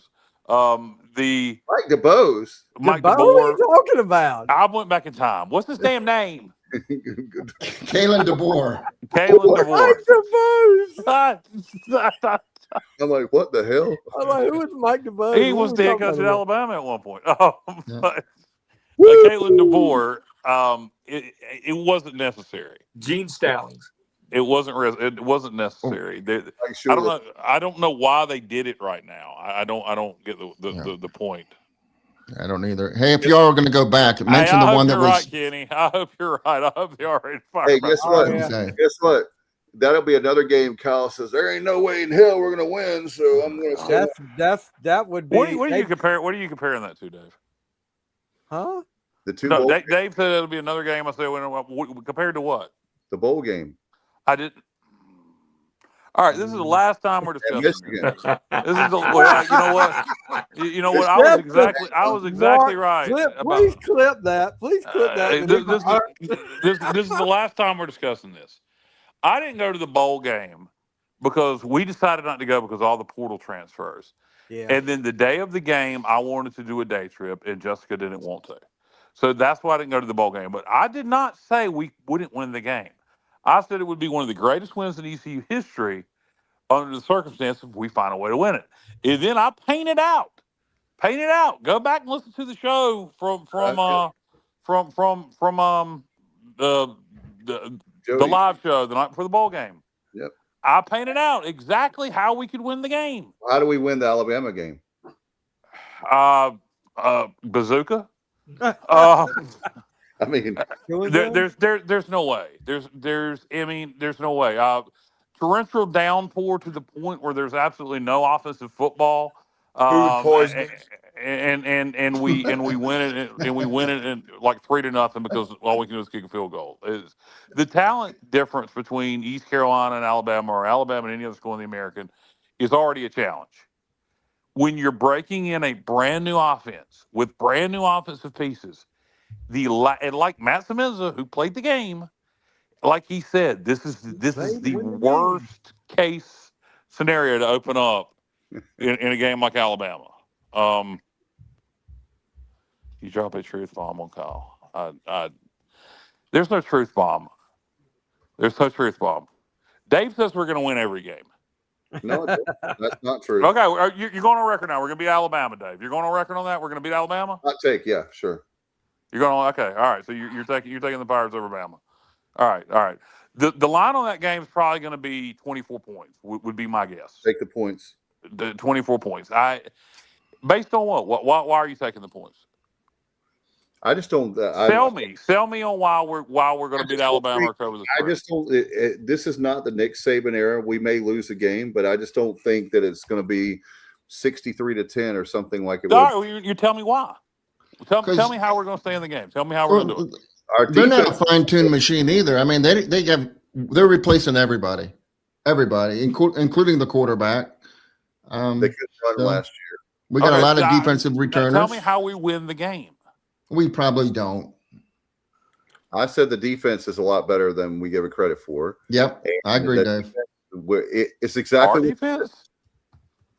Yes. I give the defense a tremendous amount of credit. I think they're going to have to carry us through the first 4 or 5 games, probably. Yeah, I said that's the one. You asked me how we're going to win the game, and I said our defense, for sure. Our defense, I think, can hang a lot better than what people maybe even think about Alabama. If Alabama falls, definitely doesn't take us seriously, it might be the upset of the century. What was it, Kyle? With we might have to get Arnie Spanner back on the phone. Well, here's the thing. I think the strength of our defense, our front seven is always. I think our secondary is going to be good. The 3 of our defense is our front seven. Our D line against our offensive line is not going to be an advantage for us. So, like it was against Pitt, where we could get pressure on their quarterback, I don't know how much pressure we're going to be to get on the Alabama quarterback. If we can get pressure on the quarterback and force some turnovers, we can hang around. I just don't know in game 1. Right. We're not breaking in. This isn't a situation where it's a new quarterback and a new OC. This is a situation where it's a new OC, new quarterback, new receivers, new offensive line, new tight ends, new running backs. It's new everything. And you're opening up on the road in Tuscaloosa, Alabama. I hate this game as our opener this year. If we had Caden Hauser back, if we had the whole, in a normal year before the portal, I would go, I still don't think we'd win the game, but I would feel good about keeping it competitive. I think we have the defense to keep the game from getting out of hand. But unless that offense is just clicking like Lincoln Riley against Tulsa in game 1, I just don't see any way, shape, or form we can win this game. Or as far as the 24-point spread, I don't know. I don't know if we could cover that or not. You could play well and lose by 24 to Alabama. I mean, really. So boy. Dave, here's the deal. Take whatever the points are. When the points come out, take the points, do your deal, whatever, and you'll get a brand new van. Okay. The next week. If you play your cards right and things work out like you think they might, you'll have a brand new Dave Mobile for the Appalachian State game the following week. Wow. I'll take that. Take that. Believe in your Pirates. Take that bet, put that money down, and you'll have a new best friend in me too. So, because that's what you got to do, man. You got to. Here's a gambling website that has their line at 20.5. Okay. And then they're ranking ECU as the 60th best team, and Alabama is 12. But there you go. Their game notes. I won't read them all. Alabama, shaky vibes after that 25 finish. New reality, talent is down. DeBoer, big extension should settle any speculation. Blah blah blah. Quarterback Russell versus Mac, even battle in fall camp. No clear cut leader. Running backs are weak. They don't have a strong running back room. So they're not the Alabama. That's what I've been trying to say. No, I don't think we're going to win, but they're not. They're just not the same Alabama team that's going to roll us by 40 points. I don't think. My hope for that game is defense. We keep them, keep the points down. I think the defense is good enough to do that. And then the offense gets it going in the fourth, and we score a couple of touchdowns late, make the score look good. That's what I want for that game. Carry the momentum into Appalachian State. It's simply, do I think we're going to see what happened against Michigan? No. If it does, I still don't think that means a lot in terms of how the season's going to go. It would concern me for the next week against Appalachian. But in terms of how the season goes, when you got so many new moving pieces in this offense, it could be a several week process before this offense gets clicking. Now, best case scenario, we get it going, pretty fast. But Alabama or any Power 4 school that's in the upper echelon of the Power 4 is not a school I would want to open up with this year, breaking in a brand new offense. Take Alabama out of the equation. It could be pick a school. West Virginia. Well, maybe not West Virginia is not a good example. It could be okay. Pick somebody. Florida State, and they sucked last year. Breaking in a brand new offense. It's just I'd rather do it against an FCS opponent or a very weak FBS opponent. I'd like to have a tune-up game to get the offense rolling before App. I mean, I don't like the Alabama game. I'm glad so many people are excited about going. I hope everybody has fun and enjoys their trip. But comparing it to the bowl game against Pittsburgh, it's nonsense. It's not comparable. By the way, somebody mentioned earlier the last time talking about crying during a ball game. That's the last time I cried is when we beat Pittsburgh. So in the bowl game. So this constant being brought up about the bowl game is really starting to piss me off. And I'm trying to be nice about it, but last time I want to hear it. All right, I've got a new feature now. Will ECU upset Alabama on Saturday, September 5th? Type 1 or 2 in the chat, and we'll see about that. But that's we do need to bring up. We're going to be talking about this game at least a dozen or more times before it actually happens. And I just hope that if we have some optimism that you don't just trample us, Kyle. Yeah, well, let us have a dream. I'm a realist, JR. I don't give a damn about optimism. I'm a realist. And my reality is I want to beat Appalachian State week 2, and I want to keep their ass. I know, but you're like automatically. Here's what the average fan is thinking about Alabama. Just the average Joe that doesn't. They think, okay, ECU, Alabama, that's cool. It's going to give ECU more national exposure. It's a good money game, and right. And nobody expects ECU to beat Alabama, but just for the average fan, I think it's something that it piques people's interest. I really do. I think this, and we're doing it for the money. There's no other way around it. We're doing it for the money. Put towards NIL. And we're doing it for the money. And let's say we, at the end of the first quarter, it's 14-7, 14-10, whatever. I mean, there's going to be a lot of eyes and ears that are going to go, and flip over to that game. So you guys got to realize how my brain works. So this is when I think when I look at a football season. I analyze the schedule. I analyze the hell out of the schedule. I go, I'd rather play this game before this game, rather play that game before this game. If I could make a schedule in a perfect order. And there's under no circumstances would I want to open up with Alabama or I know in this situation with a brand new offense. Right. And there's a lot of Kyle, but it is what it is. And I mean, got to play the games that we you're know. Yeah, I agree with All right, you. all right. We're going to we be got to make Alabama. the best of it. We're going to. There's a lot of we're going to teams be that are in Alabama. the same I boat that literally we just are. said I hope everybody has a good time.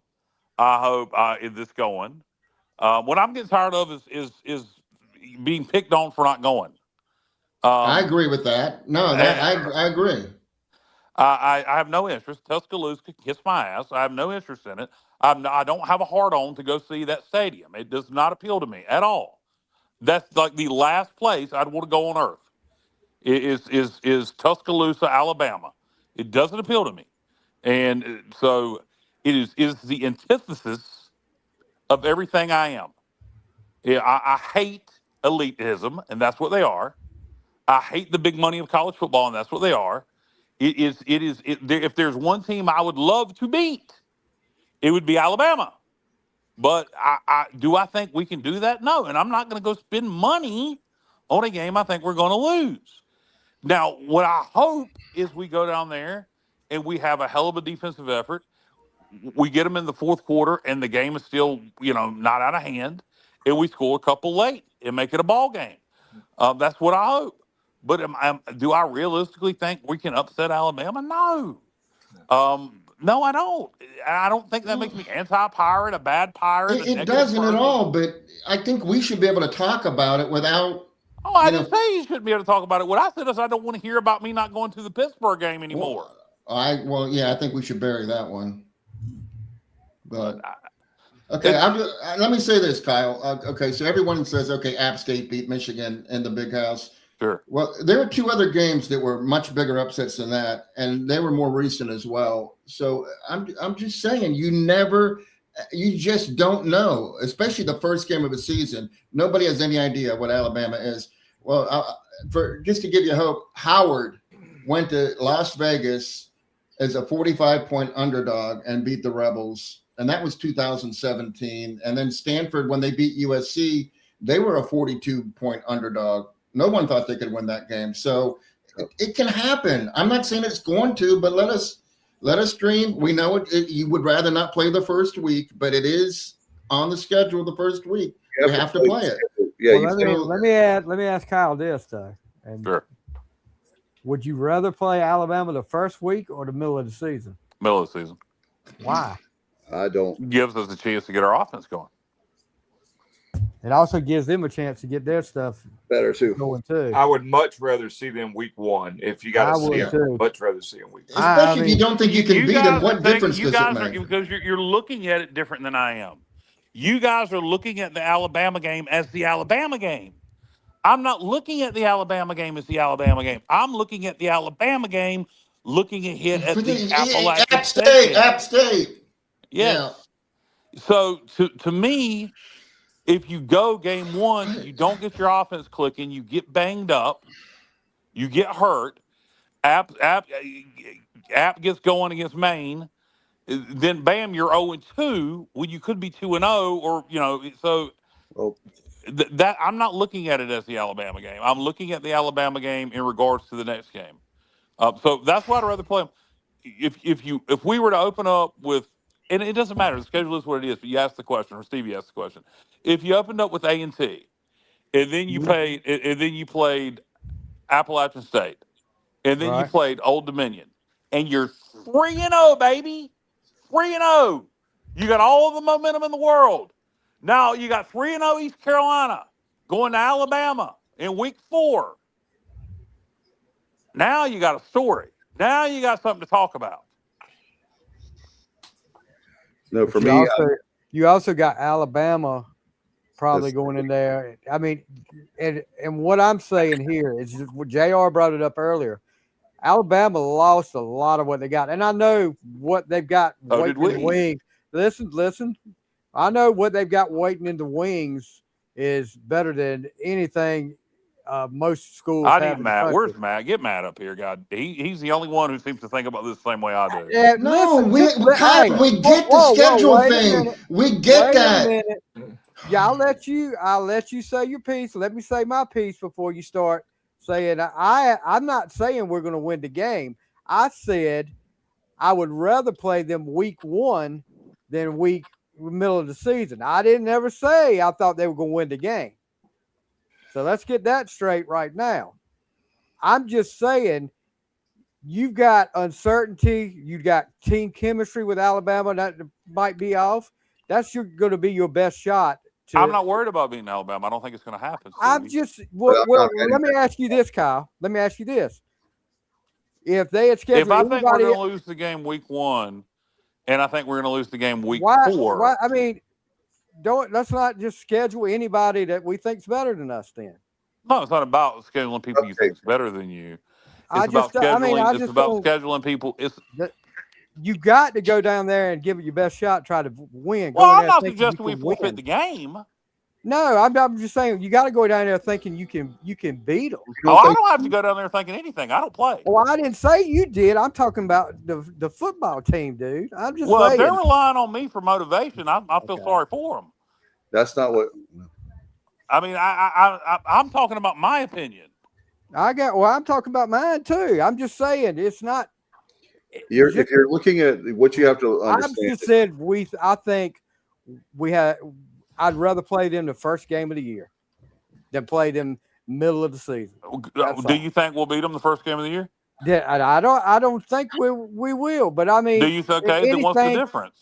Anything can happen. Well, what's the difference in playing them in week 4, week 5? Because we have a chance to get our offense going before so do they. I'm not worried about beating Alabama. Okay. Listen to what I'm saying. I think we can go. You're not. You're hearing me, but you're not hearing me. Nobody's hearing me. I have heard you. I never said I thought we were going to win, Kyle. I think we can go 11-1. But we can't talk about the game. Okay, go ahead. I think we can go 11-1 with the schedule we have. I think if we played Alabama week 4, it wouldn't affect the first 3 games. Well, I'm not worried about A&T. What I'm worried about is ODU and App State. Central. Who cares? What I'm worried about is App State and Old Dominion. What I'm worried about is App State and Old Dominion. Yeah. And what I'm saying is playing Alabama week 1, hurts our chances of beating App State and Old Dominion. I don't think so. No, we're going to go against SEC linemen, and then they're going to get App State and be like, they're going to just push them all over the field because they're like, wow. Well, yes, in terms of the defense, I agree.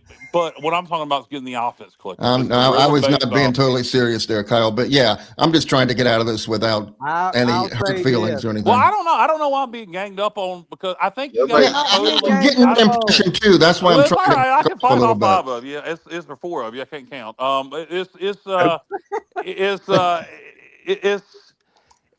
You're missing my point. As far as JR saying you can't talk about the game, look, go back, rewind the tape. If people would quit attacking me from the beginning, I wouldn't come out swinging.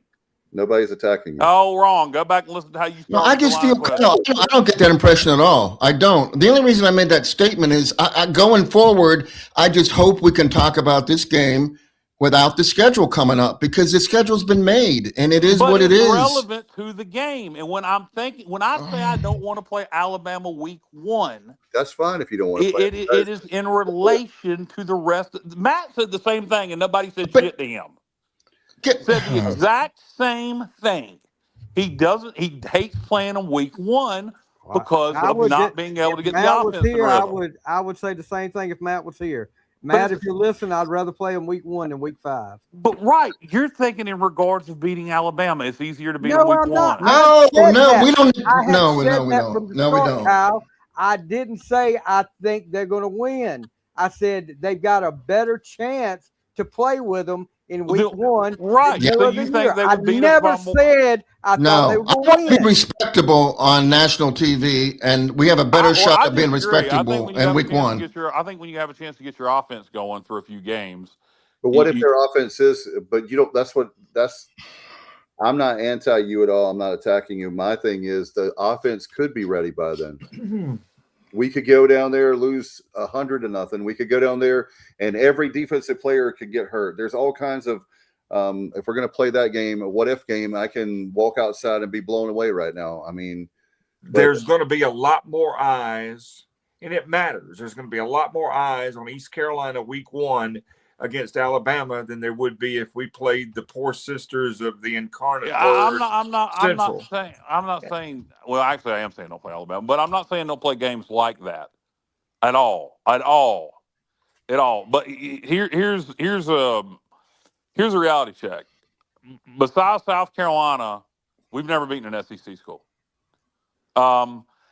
So, I mean, you got that going against you already. But in terms of what I'm saying is, I look at this game and I look at the situation of this game this year with a brand. Again, it's not a new OC. It's a new OC. It's a new quarterback. It's new receivers, new offensive line, new running backs. And I want the offense to get in rhythm. I wish we had a week 0 game the week before we played Alabama. I hate trying to get the offense in rhythm against an SEC defense. It is not an ideal situation, is all I'm saying. And I look at that in regards of the following week. And I just don't see how we're going to get the offense clicking against those guys. If somebody will explain to me how we will and why you think we will. I can say this. If you want to play Alabama, and a lot of people do, and I think some of the recruits we got were, kind of like intrigued by the fact that, hey, week 1, I'm playing in Tuscaloosa. I think it's a good thing. You're not playing Alabama this season any other week than week 1 because they have 9 SEC games this season, and they start in week 2 at Kentucky. So they have to start thinking about Kentucky. I'm sorry, they do. They're going to be looking ahead a little bit. And then they don't have any other breaks except for their annual, what do you call it, FCS game in week 12 that they play, and then the other game has been set for years against Florida State. So, I mean, this is it. We either play them week 1 or we don't play them, and I want to play them. So, yeah, it doesn't matter to me if it's 1975, 85, 95, 2005, or this year. When people saw Alabama on the schedule and were East Carolina fans, the average fan went, "Oh, wow, cool," because everybody knows we're playing it for the money. So here's the thing, sorry, Alec. I'm just saying. I mean, again, we're not. Nobody's thinking that we're going to go down there and win the game, but it's an intriguing matchup because it is Alabama versus East Carolina. And when's the last time that's happened? 97. It's been forever since we played Alabama. 30 so years. There's going to be a lot of eyes and a lot of ears on this game, and I don't see that as a negative. I just don't. But on the field, but I get Kyle's point 100%. I just think the positives outweigh the negatives from a standpoint of ECU football being in the limelight. And I'll make 2 points. The first is the reason why I am a Pirate football fan and he went to East Carolina and all that is because we back in the day we were independent, and so the slogan was we're going after the best. We didn't say we're going after the worst, the least, have a cupcake schedule. So I'm not saying play murder's row. I think it's fair.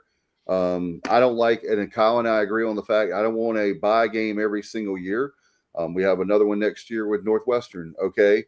But I think Gilbert, I'll give him credit. I think he said he wanted to do one maybe once every few years. I don't have a problem with that. And then if you look at as far as another thing, Kyle, is I think if this was the last year of Mike Houston and we're playing Alabama, I would definitely be in a different state of mind as far as I like our chances a lot better with Blake Harrell. And I think our talent is a lot better than what we had then. And I think I do give us a shot. There's no reason to, and I know that. Well, here's what Kenny says: you play the game to win. You don't go into the game with a defeatist mentality. I'm not playing. No, but he's talking about the team. If I had a coach that I was right beside who said, I can't win that game. I can't win that game. I can't win that game. I don't know how I'm going to win that game. So how does that make you feel as somebody that's covering the team? And if I'm not a coach. I know you're not a coach. I'm just telling you that we've got to go in there and I agree 100%. The team better go in there thinking they can win it. If the team doesn't go in there thinking they can win it, they're going to get murdered. Well, the fans think they can win it. We're the support of the team. What my opinion matters not to what this team does. It matters not. I could say they're going to go down there and poop their pants. It doesn't make a difference. It matters not. So why anybody's getting mad at me in terms of the Nobody's team? mad at you. I'm not mad. Nobody's mad. I'm not mad. I mean, people keep saying we got to have this. We got to have this mindset. Well, I agree. The team does. The team does. But I'm just telling you, I don't like this game. It's fine, and I hope everybody goes to Tuscaloosa and has a great time, and nobody will be happier. I promise you. I promise you. Nobody will be happier than me if we go down there and play well. Nobody. We go down there and we lose 31-21. I'll be ecstatic. I'll be like, bring on App. We're going to kick their ass. If we go down there and pull off the miracle, I'll be doing backflips. But I won't regret not going because there is in no way, shape, or form would I go to Bryant-Denny Stadium, Tuscaloosa, Alabama. It's again the antithesis of everything I'm about. And so no, I wouldn't. If I was in Tuscaloosa for the weekend, for some other, I would no. I have no interest in it. So it's just I think people are misunderstanding me on two wrongs. One, I have no interest in Alabama. Screw Alabama and everything they stand for. And two, when I'm talking about this Alabama game, I'm talking about it in regards to the rest of the season. If we were going to play it, I'd rather play it game 4. If you asked me where I wanted them to schedule, it would be game 4. Yeah, well, another thing that's Miami. Yeah. I'm not new. We beat Miami twice. So yeah, please teach me about the history of East Carolina football. That's the reason that we have a chip on our shoulder. We had the Montgomery years. We're not talking about during those times that we would have a chance in hell to win the game. Look, I just said I think this team could go 11-1. There's not another game on this schedule, right? That I don't think we could win, or couldn't win, I should say. So it's not about that. It's just again, Stevie posed the question. I'd rather play game 4 because we'd have a chance. I think a really good chance to go 3-0, and then be walking into that game 3-0 with the national spotlight on us. 3-0 East Carolina going to whatever Alabama's record would be. Could this be an upset type game? Getting a lot of talk about it. And then if we lose it, we'd lose it, and then you move on to the rest of the season. I think we lose it either way. But in game 4, barring injuries, it wouldn't affect the remainder of the season, is my point. Whereas I'm scared that a poor performance offensively against Alabama, because you can't get your offense in rhythm, could lead to a poor performance in game 2, at least early on, while we're still getting our offense in rhythm. That is the point I keep trying to make. And we get that. We're not anti-you. We're not mad at you. And it's okay if we have different opinions on why we're going, why we're not going, or whatever. But for me, I prefer not to be ganged up on next time. Nobody's ganging up on you, dude. I'm telling you, I'm on. I'm gonna phone a friend. I'm gonna get mad in here, and then it's gonna be 2 on 4. We're not hanging up on you. You're taking drop kicks and elbows and DDTs. Oh shit! Nobody is hanging up on you. I will do. Well, by the nature of the discussion, when 4 other people have a different opinion than you, it's 4 against 1, whether intentional or unintentional.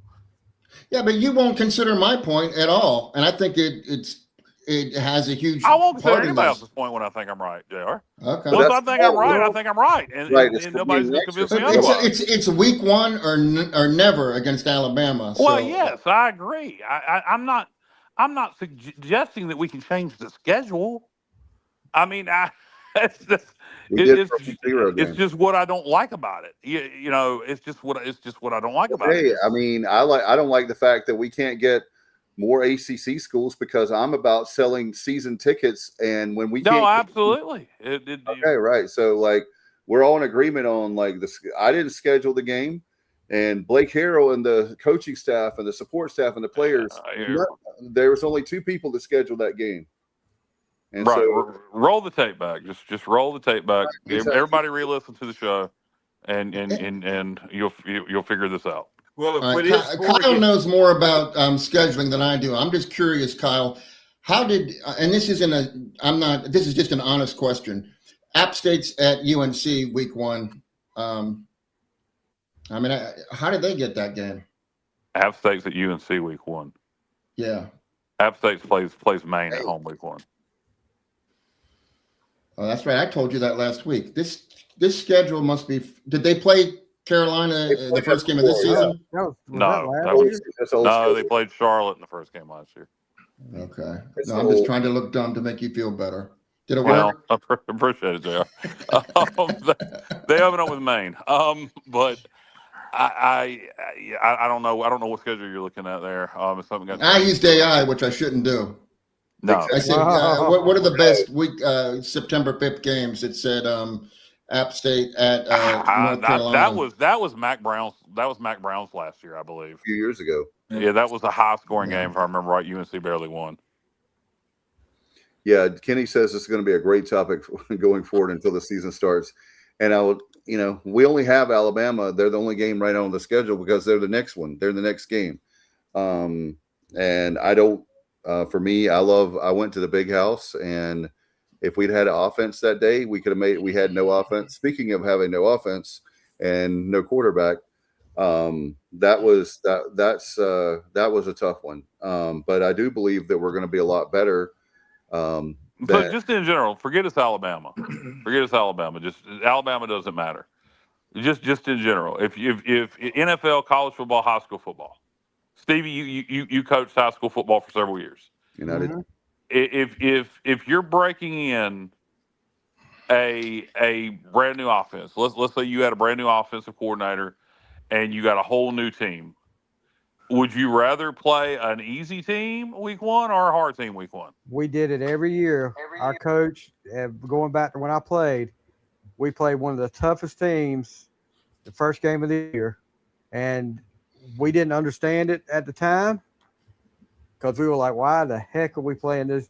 But the second week when we came out against our conference stuff, the coach said at halftime, are these guys hitting you any harder than you got hit last week?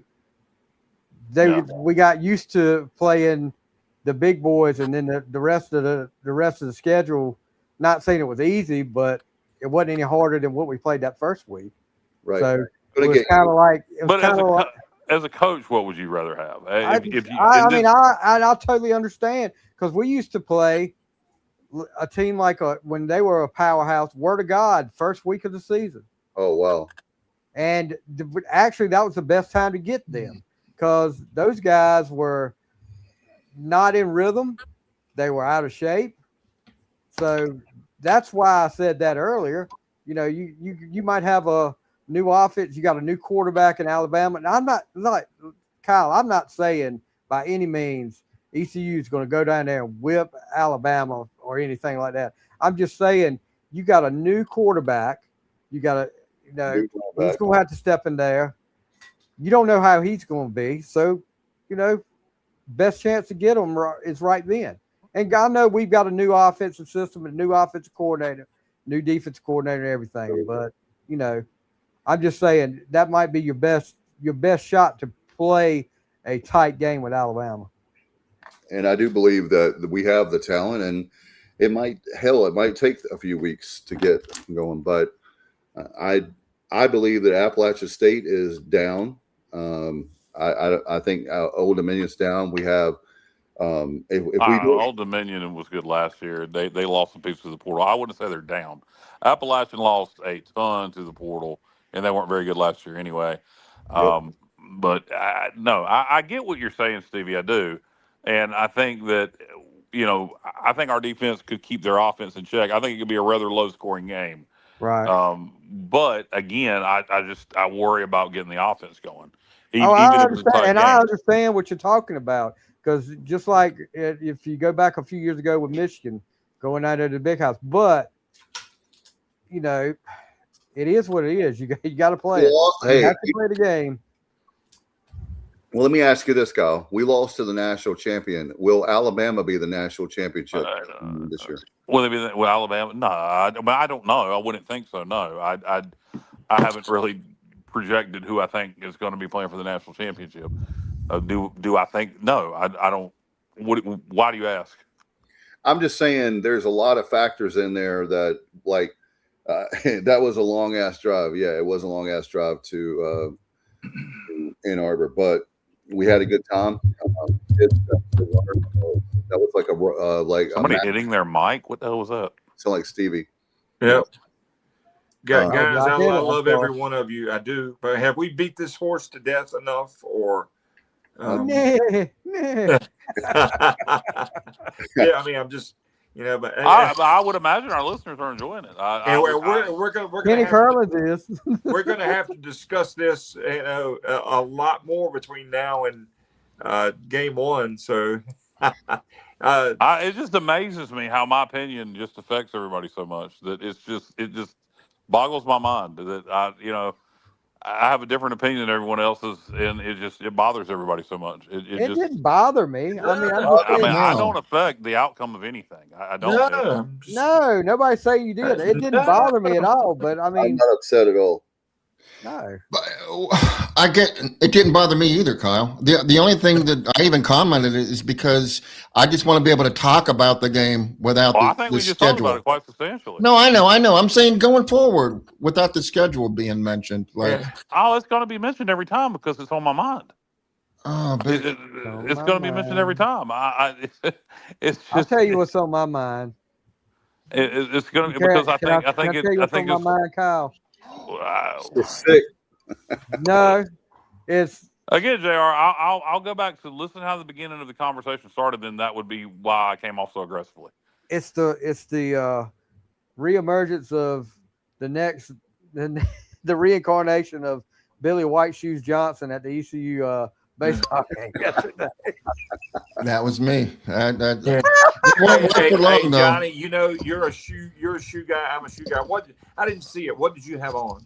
Good. I had the Adidas out of zero triple whites, and let me tell you, triple whites. Hold on. That's right. They are definitely triple whites, boy. Okay.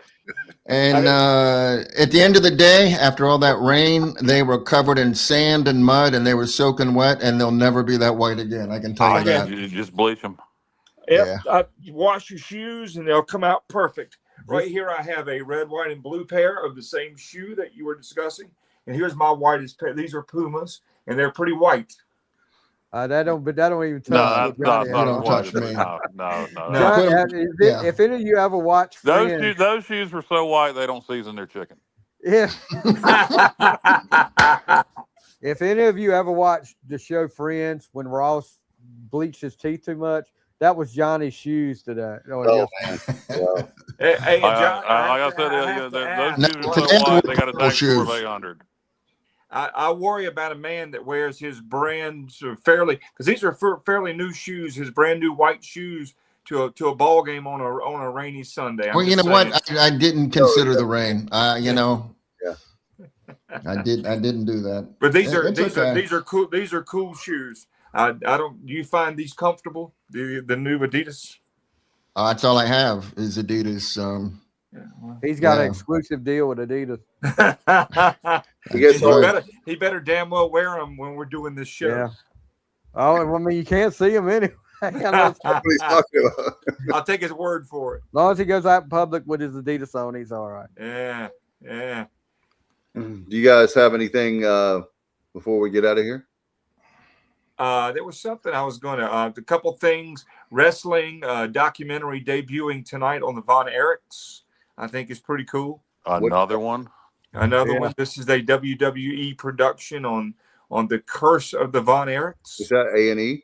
A&E, yes, sir. Oh, okay, I'll have to check that out. Carson Hocevar gets his first win ever in NASCAR today and does the coolest post-race burnout I have ever seen. I don't even know how he pulled that off.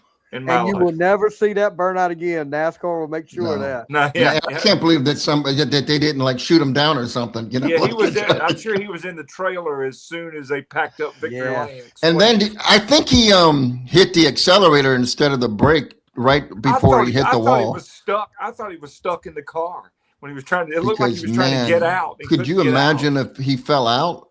I've never. I mean, it took me a while, Alan, to figure out how he was even doing it. It was crazy. But he'll never see it again, just like you'll never see the Hail Melon again. But Martinsville. That was damn cool.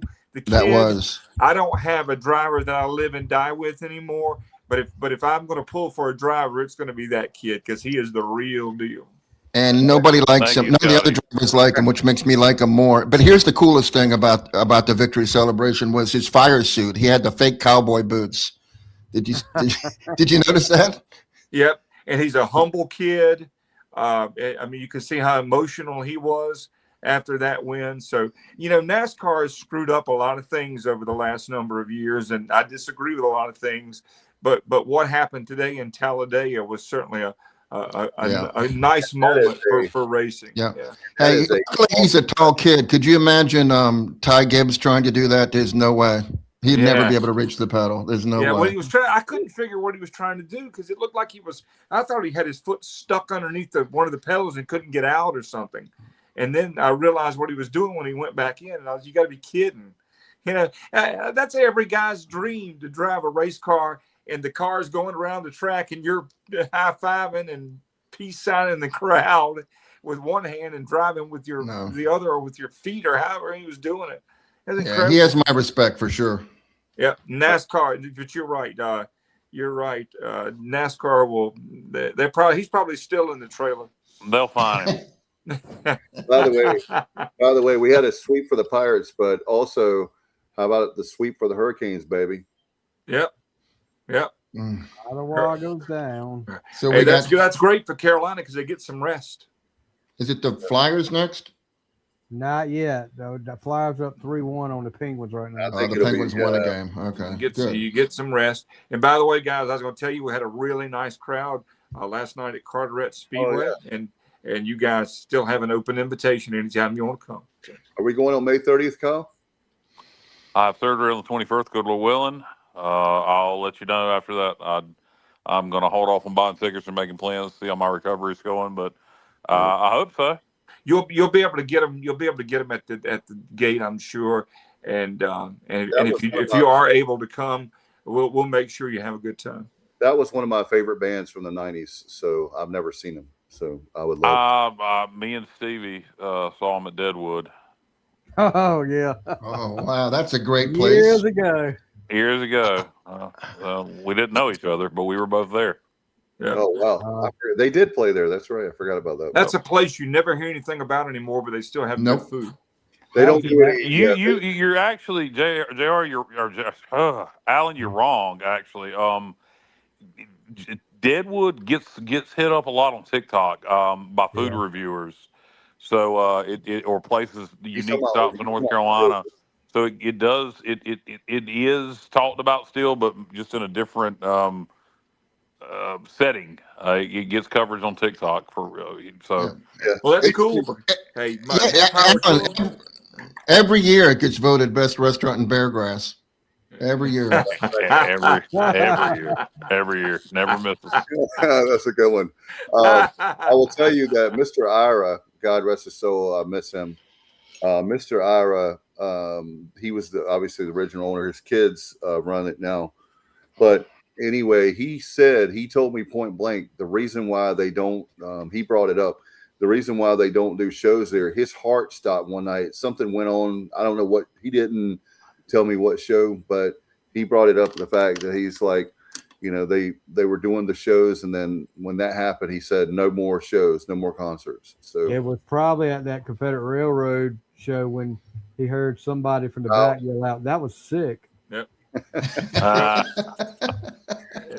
Tanya Tucker played Hard Times when she was pregnant in the middle of July, and I thought for sure she was going to kill somebody that night. She was not in a good mood at all. God, I love her. I've never seen. I mean, I thought for sure she was going to stop the show and just walk off. Wow. Yeah, she was not a happy lady that night at all. Have you seen that documentary on her? Yeah, she and Russell Harris, the owner of Hard Times, got nose to nose, and oh wow, that was a fun night. Hey, how are we gonna do this '90s country contest? I've been doing some. I got some. Yeah, I'm ready. Whenever y'all want to do it. You tell me how, when, where, and I will be there. I will be there with bells on. What kind of research are you doing there? I'm getting songs that they've charted I'm not giving you any number ones or top tens or anything like that. You gotta have like I said, you need to mix in some of that, JR. If it's you got to have a few of the worn out things to kind of, because the general I'm glad y'all told me that. I'm just thinking you're both like so into it that there's no way I'm going to fool you on you're not trying to fool you. I know. I'm not trying to. You're trying to see who's going to get the most right between me and Alan. So, yeah, but if I give you ones that you both know, then somebody's got to get it first. Yeah, but you got to make sure too. We got to entertain the general audience. That okay. I'm glad you told me that. I will remix it. I will remix it. Cool. It's all good. Only me and Kyle know who Western Flyer was. Exactly. You're going to play 5 seconds of the song and then see who can guess it first, me or Alan. And so they could be popular songs. It's about who's going to guess it first. Yeah, and Kyle is a favorite at this point. Kyle's no doubt. Actually, the favorite. My next question was for preparation. Can it be any part of the song, or is it the beginning? No, it needs strictly? To be the intro. Needs to be the intro. Okay, the intro. Needs to be the intro. Yeah, because you can't get the chorus, and that'll be too easy. Yeah. By the way, I just looked up DraftKings. It's not as bad as I thought, Alan, but Kyle is a 12-point favorite right now. Well, he's probably better than he's probably more than that at this point. I don't know about that, Alan. I'm serious. Obviously I'm older than you. With 70s and 80s country, I give myself a shot. But with the 90s, and I was in country radio for a bit of the 90s, not a lot for the 90s, but a bit. I love it. But I think you've got the edge. But we'll see. I'm ready to go. Doesn't matter. Either way. Okay. I'm ready. Whatever you want to do, JR, I'm sure it'll be great. And I will take how many do you feel like it would be necessary? I will take my L whatever you want to do, man. I mean, we're playing 5 seconds of each song. So I would say 20. I think we can do more than that. Yeah, I'm used to things only lasting 5 seconds, so I may have a Oh god! Oh boy! Wow! Thank you. I'll be here all night. Thank you. Don't let anybody go out of the room, or Alan can't hear you. Hey, that's what we'll do, Kyle. If it's one you don't know, you just let me know. I'll come out of the room so Alan can't hear. There you go. Stevie, you've already got. You're going to have Matt logging in about halfway. Yeah. Hey, if I do this all the time, Emily, you know we got a problem. I would say you're asking how many songs they are. 5 seconds a song. I say 30. Okay. 30 I have 40. I have 40 ready. And I do want to see the list before you do that, please. Now, criteria that I think me and Alan must agree on, they need to be in the top 40. When you say charted, I don't mean number 68. They need to be top 40. Okay, I'm going to retool then. You can do number 68. We both might not get them, but that's cool. Yeah, exactly. I mean, that's cool. It ain't so much. You're talking 5 seconds of a song. It's not that we won't know the song. It's that can we get it in the first 5 seconds? So it needs to be top 40. You can do some top 10 hits, some top 20 hits, some number 1 hits. Just mix it up. Because you're talking 5 seconds of a song. Yeah, 5 seconds is a long time. You got that right, buddy. So you won't? I mean, do you think we should do less than 5 seconds? Yeah. No, we need 5 seconds. We do. If it's the intro, we're here to entertain, so maybe 5 would be better. The deal. You could just let the intro play. No, I until think 5 somebody seconds. says something. I think 5 seconds. No, I think 5 seconds is good. If we can't get in 5 seconds, neither one of us, then you move on. Okay. All right. I think if you just let the intro play up to the chorus, I mean, good Lord, somebody's going to get every one of those. I think it's fun if nobody gets some of them. Is this going to be the sports objective, a very special edition? Is that what this is special, all right. A very special tonight. Very special. Tonight on a very special sports objective. That's right. Kyle goes to the bicycle shop. Stevie, what are you and I going to be doing? Nothing. Dave, you be my corner man. You be my corner man. Yeah, and Stevie can be Kyle's corner man. So Team Alan, Team Kyle? Yeah. I'm gonna just draw Matt in and out of the chat. So I need you to rub my shoulders and hit me with water. Yeah, let me fix your eye really quick. Yeah. I think you got a few more rounds, Alan. Yeah. Cut me, Dave. Cut me.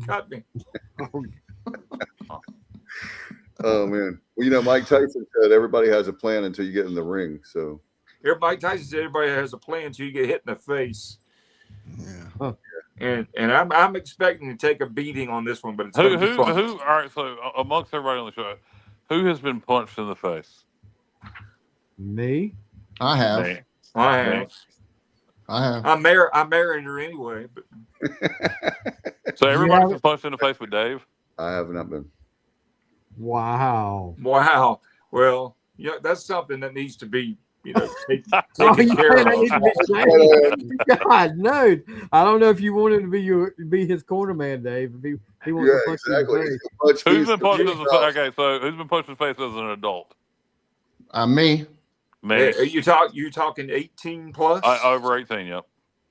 Over 18, yeah. One time. Yep. I won, but he got the first lick in. Yeah. Last time I was punched in the face, I was in my early to mid 20s, and I got into a verbal altercation with 6 young gentlemen in the mall in Greenville, and one of them. Oh, that was you? One of them sucker punched me, and sorry, I didn't mean to. They shouldn't do that in front of the chess king. It wasn't It was. I don't get that joke, but it wasn't. It was the whole store. This was early 2000s. So no, it wasn't you, Stevie. It wasn't you, Stevie. Orange Julius. Yeah. You guys. I'll tell you this story off the air. Yeah, I was pretty ballsy. I'll just tell you that much. Okay.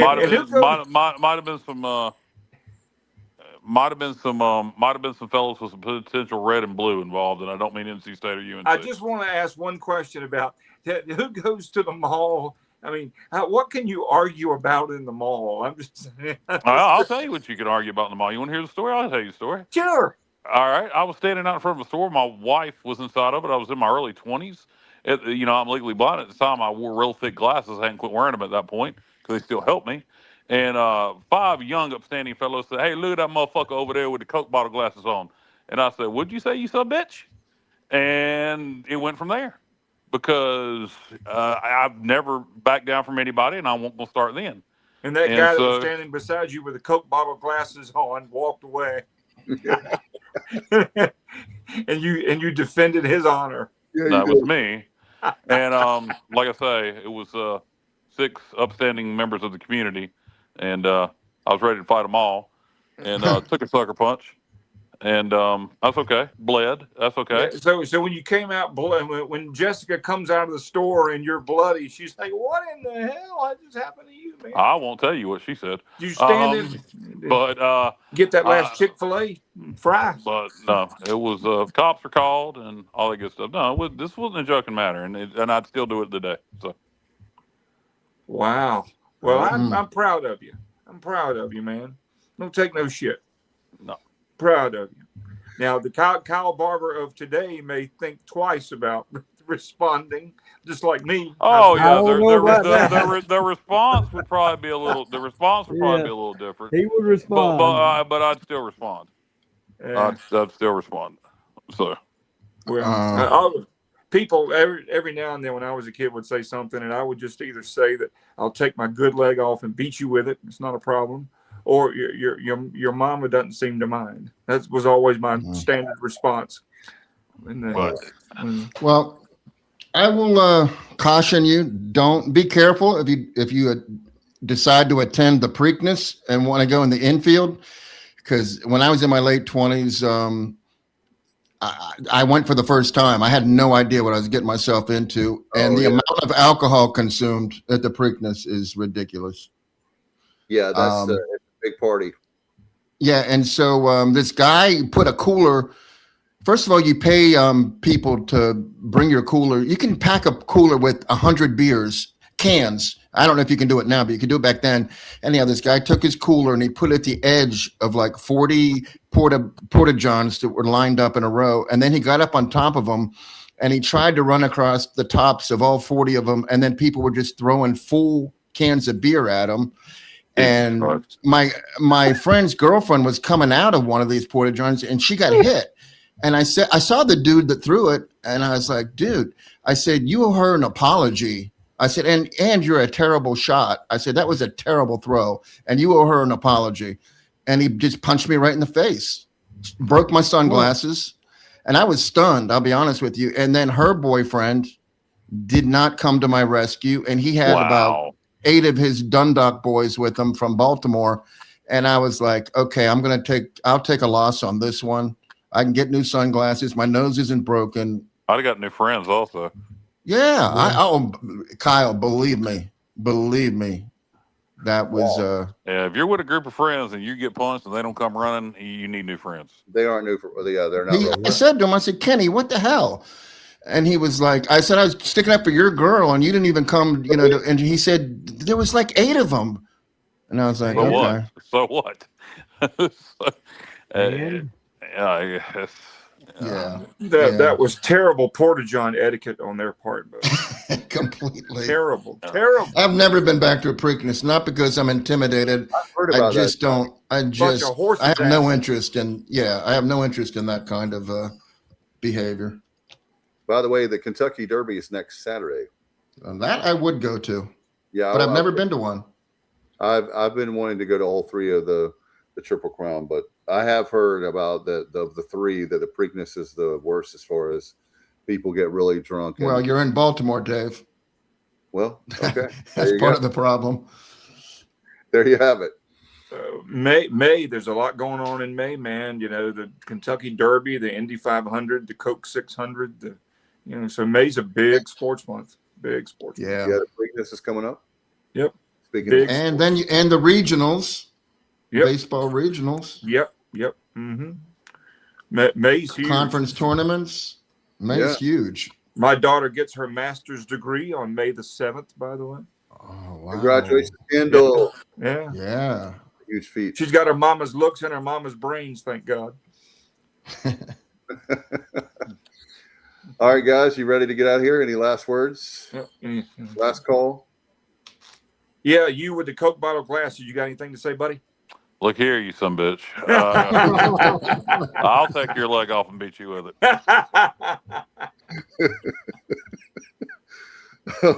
Well, voice of reason, Stevie Fly. Do you have any?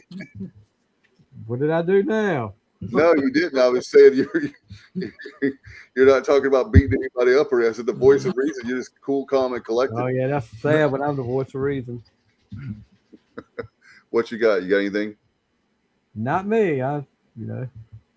Just let's have a good week for baseball. Get a sweep next weekend. Yep. Johnny, you got anything, brother? I double what Stevie said. If that happens, I'll be happy. Our ratings will keep going up because when we win, our numbers are a lot better for sure. But it's definitely, I would much rather have the baseball victories for sure this week. Good luck to NC State at the NC State game to get a win there in Raleigh and then at Memphis. And Justin Butts will be there. He goes. He's had trouble with his streaming. Yeah, apparently also on a football related note, as we get out of here, we're looking at taking. We had a couple of JUCO kids visit to add more offensive line depth. Yes, I think there's room for one more. So we're kind of just trying to decide which one we're going to take. So there probably will be one more addition to the offensive line. That is great. That is really good news. Great way to end the weekend for sure. All right, we'll get out of here. Thank you guys so much. I had a lot of fun, and I learned a lot tonight, as a matter of fact. Well, you know what the saying was. You can learn a lot from a dummy. On that note, we'll get out of here. I wish Alan would have started his routine earlier in the night, though, because very entertaining closing there, Alan. Yeah, well, I have so much fun, and in all seriousness, I enjoy this, and I appreciate all of you. Yes, sir. Good night, everybody, and go Pirates.